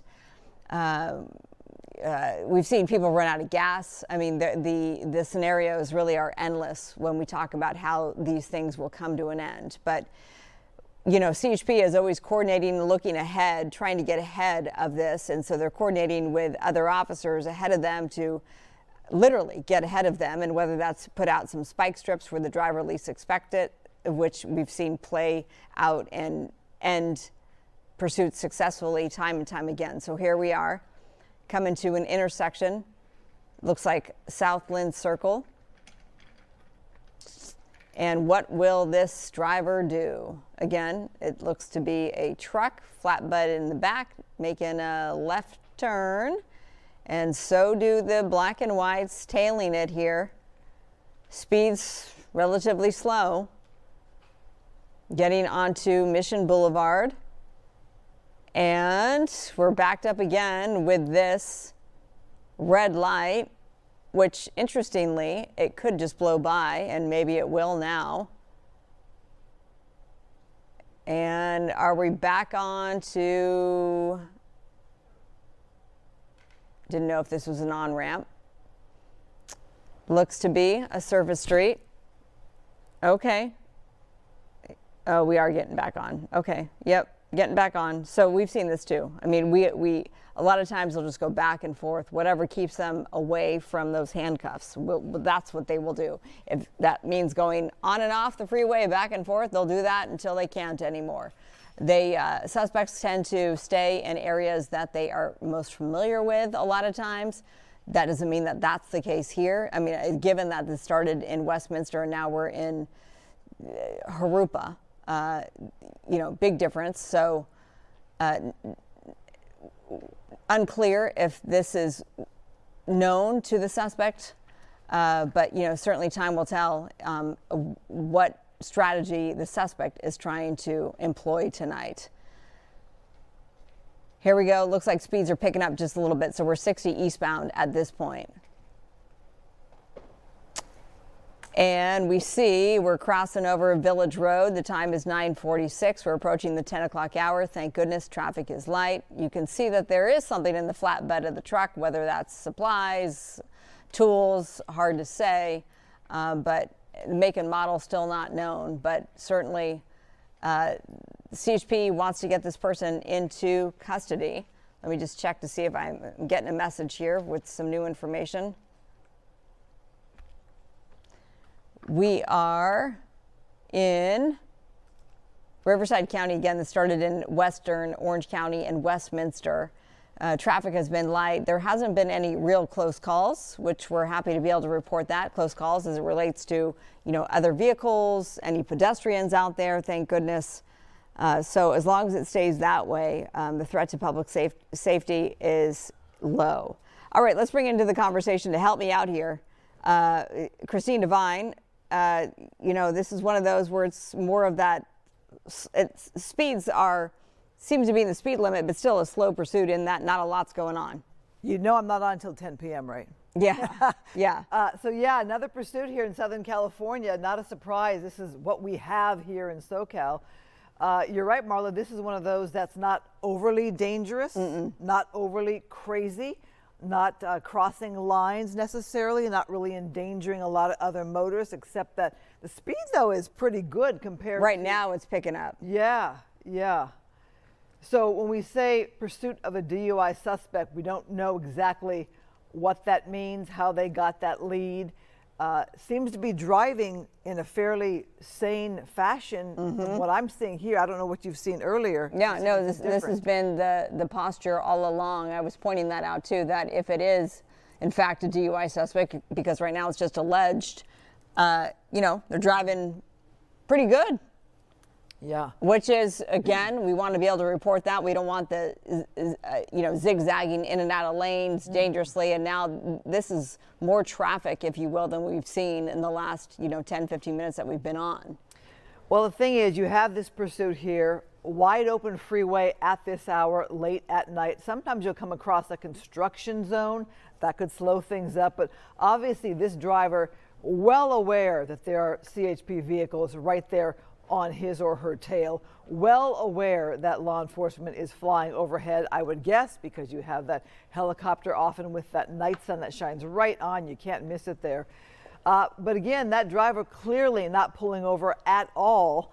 And so you have a pursuit that is on, and this is a big, heavy vehicle. Not sure how much gas is in that vehicle or how far they can continue on. And Marla, because nobody's really endangered here, you see law enforcement often just wait till this one runs itself out, till the driver either decides to give up, pull over, runs out of gas. We haven't seen the driver, from what I've noticed, get off the freeway onto surface streets, have you? We have a couple of times. Have you? Okay, all right. We've seen the surface street move back onto the highway a few times since we've been on, and it's one of those where we were talking about, does this person know this area, or now are they heading back to where they came from? What strategy are they working tonight? And that's the same thing with CHP. CHP always is trying to get ahead of the suspect. CHP is tends to be more aggressive, usually in pursuits, just by way of that. We know that, Christine, than typical law enforcement, or local law enforcement, I should say. Nonetheless, there has been quite a bit of distance between the leading black and white officer there versus the car ahead, so they haven't gotten too close to the suspected DUI driver here. All right, here's the deal. We're going to continue to watch this. If you want to continue to watch this pursuit, you can head to our YouTube page or our homepage, foxla.com, and this will be live stream there. In the meantime, we have quite a studio guest, and coming up, how about this?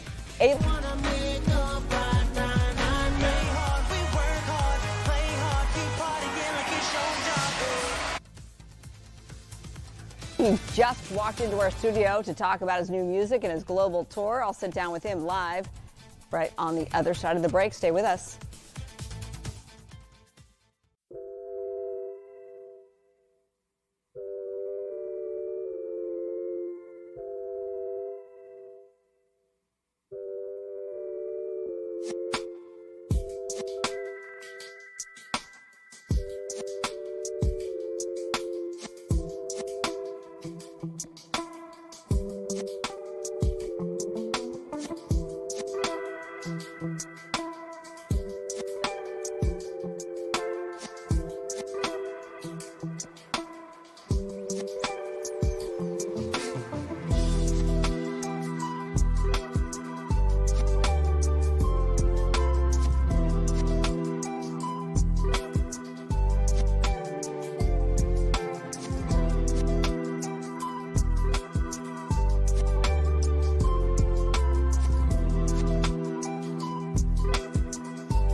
Akon. Yeah, yeah, yeah. Yeah, yeah, yeah. God, thank you for sunshine. Thank you for rain. Thank you for joy. Thank you for pain. It's a beautiful day. Yeah, yeah, yeah, yeah. This is the newest song from the multi-talented Akon. He also has a new album coming out and a big global tour with Grammy award-winning Neo. And now Akon, I'm so lucky to have him in studio with us. Congratulations, and thank you so much for being here on this late Tuesday night. Right. You got a lot going on. You got a new song and a new album coming out. Yeah. Okay, yeah. Let's get the background, though, on A Beautiful Day. What's the inspiration behind that? Man, I think sometimes we take granted for just being alive, waking up, everything going well, because no matter how bad you think you got it, there's somebody out there got it worse.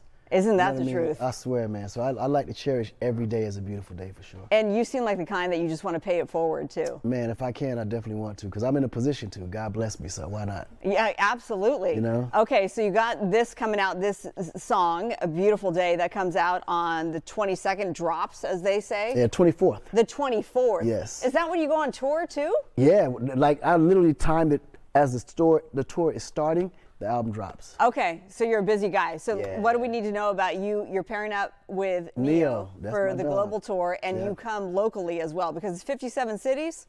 63, I think. Okay, I need to fact check myself. Yeah, we added a lot of dates. Okay, you can't always believe what you Google, people. No, but this is not your fault, because I mean the tickets were just so hot that venues wanted to add nights on it, so we just like it caught us off guard too. But we was like, why not? Let's do it. Okay, what do you attribute to your success besides your distinct sound? Oh man, oof. I mean, I don't even know. I think the fans would have to be able to answer that question. Oh, because I'm still till this Can day I- every you day want me to I answer my have own to question? pinch myself. You know? Well, you're just so unique, Oh, thank and you. you just have that sound that people just once you hear you just sing it over and over and That's over what's and up. over. Yeah. Well, I know you've got those dates coming up, but you also have a big date next week too, right? Mm-hmm. Huh? You have a big date next week coming up. Isn't it your birthday? I forget my birthday every year. So I You saw I'm something- thinking about. I'm like, what I got coming next week? I saw. You're right. Are Like you- I literally just forgot. Is your birthday April 16th. So is mine. No. Yes, it is. Are you serious? Yes, it is. I hope you like me because I we share love a you. birthday. We share a You birthday. gotta be kidding me. Yeah, no, I'm That's not kidding amazing. you. I'm gonna be the big 5-0. Not to try and upstage you because that's a big milestone. Because you're now I don't believe what I read online. Wow, I'm Yeah. 52. So you'll be 53. I'll be 53. Okay. Well, Yeah. you got 3 years on me. Thanks for paving the way. That's crazy. Yeah. Little yeah. sis. I know, little sis. I'm proud of you, little sis. All right. Akon and Neo will be at the Intuit Dome in Inglewood. That's August 21st. For tickets, you can go to Ticketmaster.com. Akon, I'm so sorry. I wish we had more time. Nah, that's all good. I Yeah. saw that pursuit over there, man. Oh, you did? That was nuts. I just hope he don't get locked up. It won't let him out. Keep going. Keep going. That was awesome. Thanks so much for being with us. Nah, absolutely. Yeah, can I do it?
should be working right now.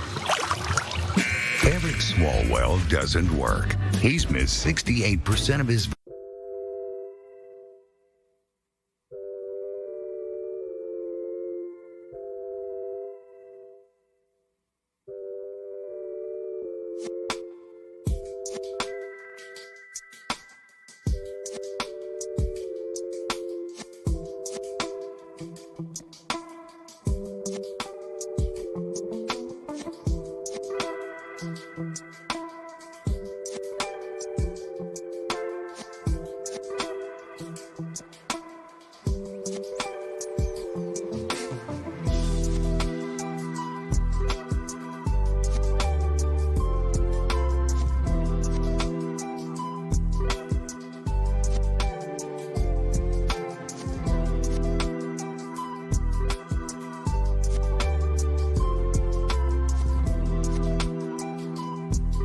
Tonight, LA, we begin with this breaking news: an ongoing pursuit here in Southern California. Right now, East San Gabriel Valley, flying down the freeway here. This has been the 60 freeway. We had this pursuit about a half hour ago. We can pick it up right now.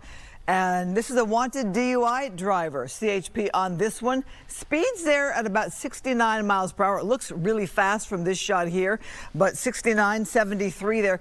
The driver hasn't been going like in a crazy way on this pursuit, even for being a DUI suspect. Freeway has been wide open there. Well, there's cars, vehicles passing right there.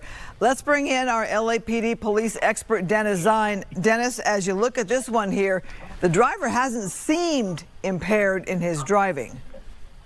The driver is in control of the vehicle, driving straight, currently in the high 70s and the low 80s. It's been going on for quite a bit, and the traffic is very light and driving in a straight manner. They say it's a suspected DUI, maybe not DUI, but it's not erratic driving, and it's been going on for quite a while in this safe mode with very little traffic on the freeway and not doing anything out of the fact, not stopping, not yielding to the California Patrol. And that is a violation of itself, in addition to if, in fact, the individual is under the influence of alcohol or drugs. But what we have is an open freeway, very little traffic, and speeds in the high 60s, low 70s, and this has been going on for quite a while. Yeah. So now on the 57 southbound, and this driver has gotten off onto surface streets. At one point, the driver was in Norco, started in Westminster. Not sure if this driver is trying to go back to an area that is more familiar to him or to her. But as you mentioned, it's been going on for a while. So obviously this driver not pulling over. Obviously this driver well aware of those CHP vehicles behind them with those lights flashing. Dennis, because this driver hasn't really endangered other motorists or pedestrians, is this one of those ones where you kind of let it run itself out, perhaps? Well, with the conditions, the traffic very light, he'll run out of gas eventually. He or she, whoever's operating the vehicle, will eventually run out of gas if it continues to that level. But it's not erratic. You notice they're in the lane, staying within the lane. While it's suspected DUI, they don't know for sure, but obviously it's gone up to evading, and this evading obviously is a very serious charge, which will cause the individual to get booked, the vehicle to be impounded. And people wonder, well, what are you going to do about it? We're going to continue the pursuit until it becomes unsafe. And at the point it becomes unsafe, they will terminate the pursuit. But in this particular case, you got an open freeway, very little traffic, and the driving is not erratic. It's fast in the high 60s, 70s, but in fact, it's not erratic as we've seen in many other pursuits. Dennis, look at the contrast of the freeways. Opposite direction, bumper to bumper. And, you know, I've noted that sometimes there's a construction zone, maybe there's an accident. Clearly, it's not rush hour. So something is causing the backup there in that opposite direction. But that would be a whole different ball game if that was a situation with the pursuit. That's not the case there. Right. If this was going the opposite direction, the vehicle would have come to a stop eventually, and then and sufficient units there to take into custody. I'm sure we have an air unit overhead. I know that Skyfox is overhead along with some other helicopters. But the fact is that the speed is now in the 80s, but driving straight, again, on the freeway, you don't have the hazards that you'd have on a surface street. And we see in this direction very little traffic. There's a line of CHP cars that are all code 3 after this individual. and either runs out of gas or decides to surrender. And I don't think the surrender is in line since it's been going on for such a long period of time. Yeah.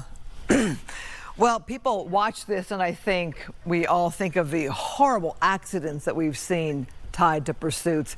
Doesn't look like that situation happening at the moment here, but you never know what could happen here. An unsuspecting driver. Go ahead, Dennis. The concern for law enforcement is to protect the public. If this was going to be hazardous to the public, obviously there's at least one individual operating this car. There may be more individuals in the vehicle, but we don't have a lot of hazards to the general public. Since the freeway this direction is very light, you don't have cross streets, pedestrians, etc. I mean, what you have, if you want to have a pursuit and have an ideal situation where you're not jeopardizing the public safety, this is an ideal situation where you don't have all those other factors that we normally see on a surface street when they're in pursuit during a commuter hour. This obviously is late at night, very little traffic, driving straight. But if it started with a DUI possibility, it's now evading arrest. So this individual definitely, once it stops, will get arrested, booked, the vehicle will be impounded, and have to answer those charges in court, because this is going on for quite a long time. Dennis, you and I have covered many a pursuit. I'm wondering, take me back to your days as a police officer. When you have a driver like this, who's not pulling over, who's continuing a pursuit, well aware law enforcement is behind them, what goes through your mind as an officer as to why this driver may not be pulling over? Well, there could be warrants for the arrest, could involve in a serious crime, and they don't know what the officers know, the California Patrol officers that are in pursuit. All the CHP officers know is that suspected DUI and evading, so they're in pursuit. But if this got into a hazardous situation with a lot of traffic and got off the freeway and got onto surface streets with pedestrians, oftentimes we see them terminate the pursuit in the interest of public safety. The old days, you'd seldom see a pursuit terminated, but of late, many pursuits are terminated just to provide public safety. It's not worth arresting an individual and causing death and injury to many innocent people. So you'll see oftentimes these long pursuits. But in this particular case, it's ideal since there's no real hazard to pedestrians, there's no hazard to motorists, and it's just going to go either run out of gas or surrender, and oftentimes we've seen both happen, run out of gas or surrender. They're not going to do a pit maneuver at this speed. That's not going to happen. So they'll just continue following at this safe distance. Again, there's enough units for backup, and along the way there may be units coming in and going out, but eventually you either run out of gas or you surrender. One or the other is going to happen. And this is, again, it's been going on for quite a long period of time. Well, we've seen every possible ending on the planet, really, with these pursuits. And like you said, the person could merely run out of gas. It comes to a slow stop. Or they could suddenly pull off to the side of the road. Then police have to decide how quickly they're going to come up on that driver and how much that driver complies. We've also seen the driver go to an area that is familiar to them. We know it started in Westminster, the driver now in Anaheim. And I'm wondering if this driver is going to ever pull over to an area that might be more familiar to them, or who knows if they're on the cell phone with somebody that can talk them into ending this pursuit. But this person does not want to go to jail at this point in time. Dennis? Well, I wouldn't be surprised if they have a friend on the cell phone talking to them, and they're telling them what's going on, what we see on the television. But the fact is, this person's going to have a heap of trouble, not only the vehicle impounded and getting arrested for, if it is in fact DUI, suspected of that, but regardless of that, you've got evading, and evading is a very serious charge. So the vehicle gets impounded, they go to jail, they get booked. It may be a combo, DUI and evading, but this doesn't help when it goes to court, because remember, everything's being televised, and they're monitoring this. The watch commander's monitoring it. But again, at this particular situation, we don't see real hazard to the general public since it's on a freeway, and a lot of the hazards you see on surface streets don't exist on a freeway. So you're not going to see them terminating this pursuit. They'll continue with it to the end. And then CHP, obviously, through the state of California, they have different offices, and if it gets to another office, they'll just transfer to that next office in line.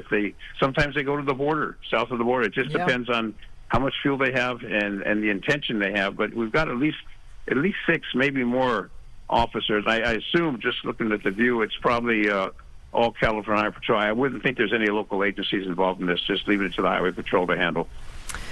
And also, as we look at this pickup truck in this pursuit here now in the Santa Ana area of Orange County. We don't know if there's more than one person on board. And again, going back to the many pursuits we've covered, sometimes you find a dog in the vehicle. Sometimes there's been another person, more than one people. We've had like 4 and 5 people in the vehicle sometimes, or children. So police don't know what they're going to encounter when this comes to an end. That's true, but see, in this case, it's going on for such a long period of time. You got sufficient backup.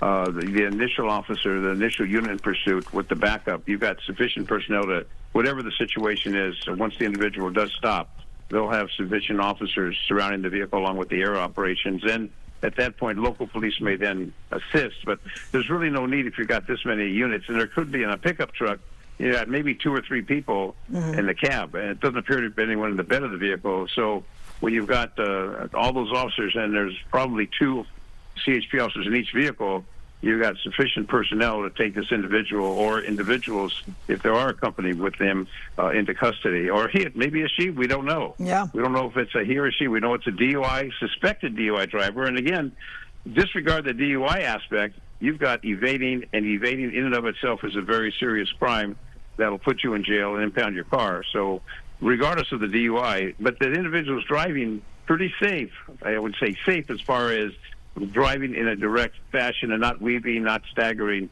in that roadway, which would be indicative of DUI.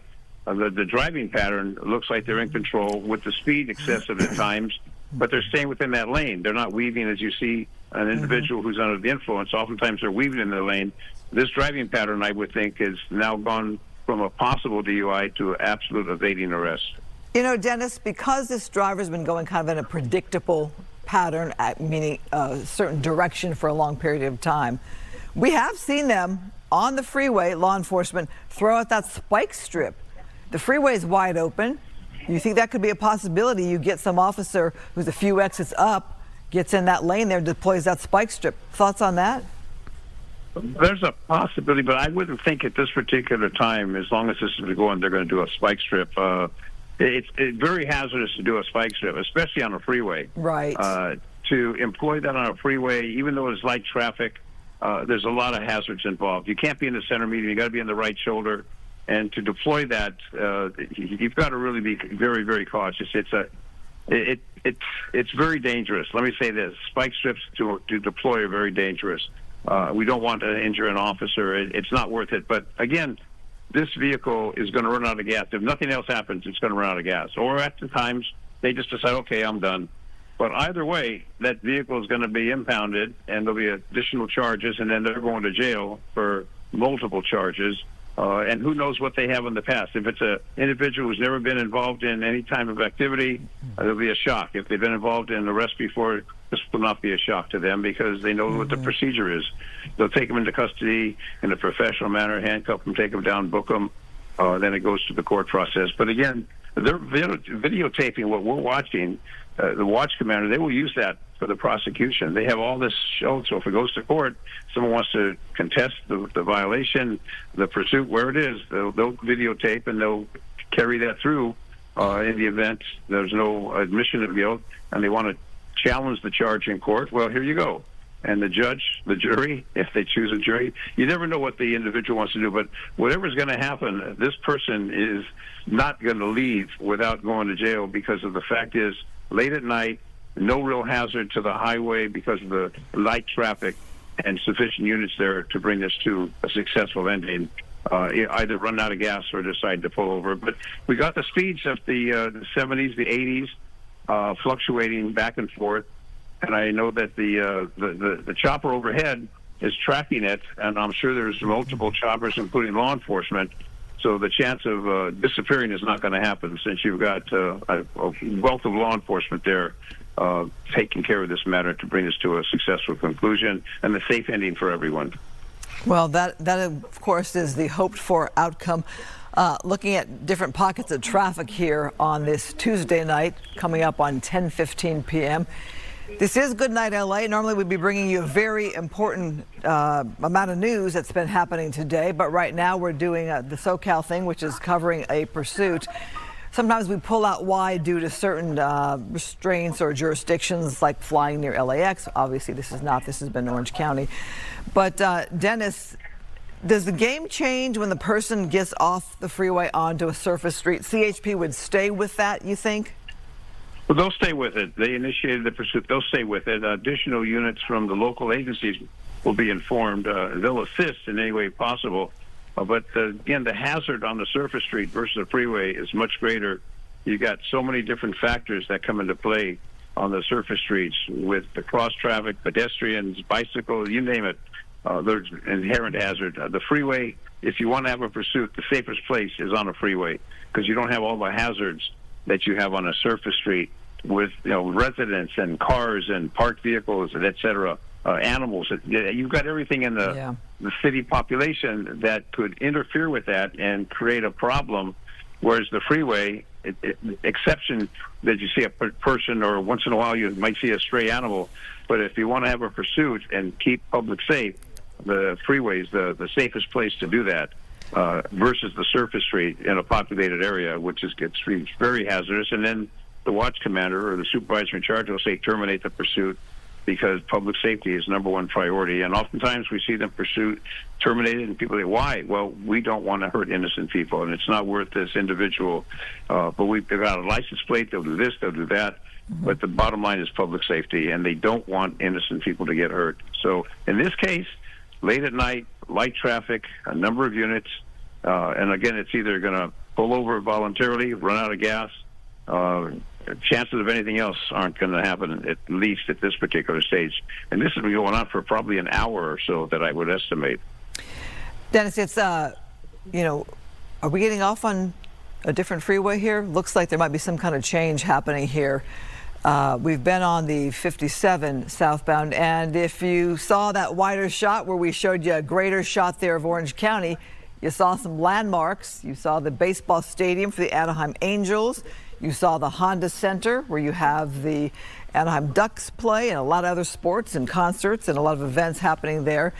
And the metro system pops right out there as well. So you saw a lot of lights. And that's perhaps why we had that wider shot to keep away from any kind of mass amount of people with our helicopter there.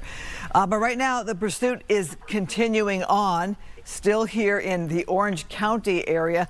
A lot of CHP officers there. I'm thinking as people are watching this, so they're just seeing their taxpayer dollars there at play with all of that law enforcement involved in this very lengthy pursuit. There are dollars being spent, obviously, and this is what they need to do. Oftentimes, you have an initial unit, goes in pursuit, additional units in the area, then join the pursuit. What oftentimes will occur is there'll be a change out. The lead unit will be low on fuel. A secondary unit will take over. Normally, they don't last to a long period of time, but we've had some end up at the border, down the Mexican border, so it just depends. But with the CHP offices along the path, through the state of California, you've got different officers that will take control of the pursuit, and we go into a different jurisdiction under the CHP territory. Additional units will then oftentimes take over, and the units will continue with their assigned area that they're assigned to. But while CHP is a state agency, state roads, et cetera, they have different sectors that they patrol throughout the state of California. Dennis, we should note that you have also been a member of the Los Angeles City Council, and I'm wondering, were you ever part of the teams that had to count the dollars, the cost for all these pursuits, especially when you think of this one, the number of CHP cars involved, and I'm just counting the money here, as that's our taxpayer dollars right there at work. Well, not only that, you got the air unit, and it costs a lot to operate the air unit. So the air unit's very expensive. You're tying up these units, and I don't know how many are deployed in that particular territory. I know the LAPD deployment per division is not what it used to be because there's a shortage of police officers, but they need units to maintain responsible patrol in the area. I don't know if they've taken all the units from that particular area of Orange County and put them in this. I'm sure there's some that are still on patrol, but like in LAPD, you limit the number of vehicles in pursuit. And you want to save that because people's call for 9/11, and you don't want to have everybody in the division go in pursuit. Then no one's there to handle the 9/11 calls that come out. So on the surface street, it's much different than on the city surface street. than on a freeway. But as we see, it looks like we might be stopping and slowing down. Let's talk about that, Dennis. We are now on surface streets here in Anaheim. And why this person got off on this location, Harbor Boulevard there, not sure. Okay, you see a number of businesses that are open, that Denny's, that Jack in the Box, those fast food restaurants, they are currently open with customers. Not sure where this driver thinks they're going. Not continuing, though, down the street. Are they pulling over? Are they pulling into a parking lot where they can stop their vehicle? The Jack in the Box right there? Yeah, this driver is stopping this pursuit. So let's watch this play out. They pulled into a parking spot. So why now are they giving up? Okay, our shot's a little wide. Hard to see if there's another passenger in that vehicle or if they're complying. Are they turning off the car lights? Dennis, that's what you want to look for, right? You want them out of the car. You want the keys away from that that engine there. Wow. This is the traditional safe ending of a pursuit where the car is still intact, surrounded by uniformed California Highway Patrol. There may be local jurisdiction there now. Order them out of the vehicle. At that time when they're going very slow, it's the time to do a pit if they want to do a pit maneuver. But in this particular case, they voluntarily stopped. So surrounded by units. Dennis, I'm going to interrupt you here because we've got a clear view from our producers. The door is open on the driver's side. The driver is getting out, standing out of the vehicle. You can see it would be very difficult for that driver to get away. I mean, I guess they could get in the car and punch it forward. No, driver's backing away from the car. Driver has his hands up. So clearly it looks like this driver is now finally complying, finally bringing this pursuit to an end on his own by pulling over into that Jack in the Box parking lot. Driver is getting down on his knees. He is complying, laying down, following commands there of law enforcement. You can see the vehicle, the police vehicle to the left of your screen, obviously trying to keep that space clear from pedestrians that are walking out from the back there, the front maybe of the restaurant. So apparently the person is now in cuffs, now arrested. CHP checking out the vehicle. Looks to me, Dennis, like there are 0 passengers as well, that it's just the driver. This is the way you want a pursuit to end. You want it to end earlier than this, to be honest with you, but the fact is safe for everyone. The vehicle will be impounded, the individual will be booked, whether it's a DUI or evading, and they'll have to face charges in the court. But obviously the viewers have seen this from beginning to end, and it's a safe conclusion, and another individual gets the booking number, and the car is going to be impounded. So that's a safe conclusion to the situation. Dennis Zine, thank you so much for your time. We're going to let you go here and toss it to commercial break. More news when we come back.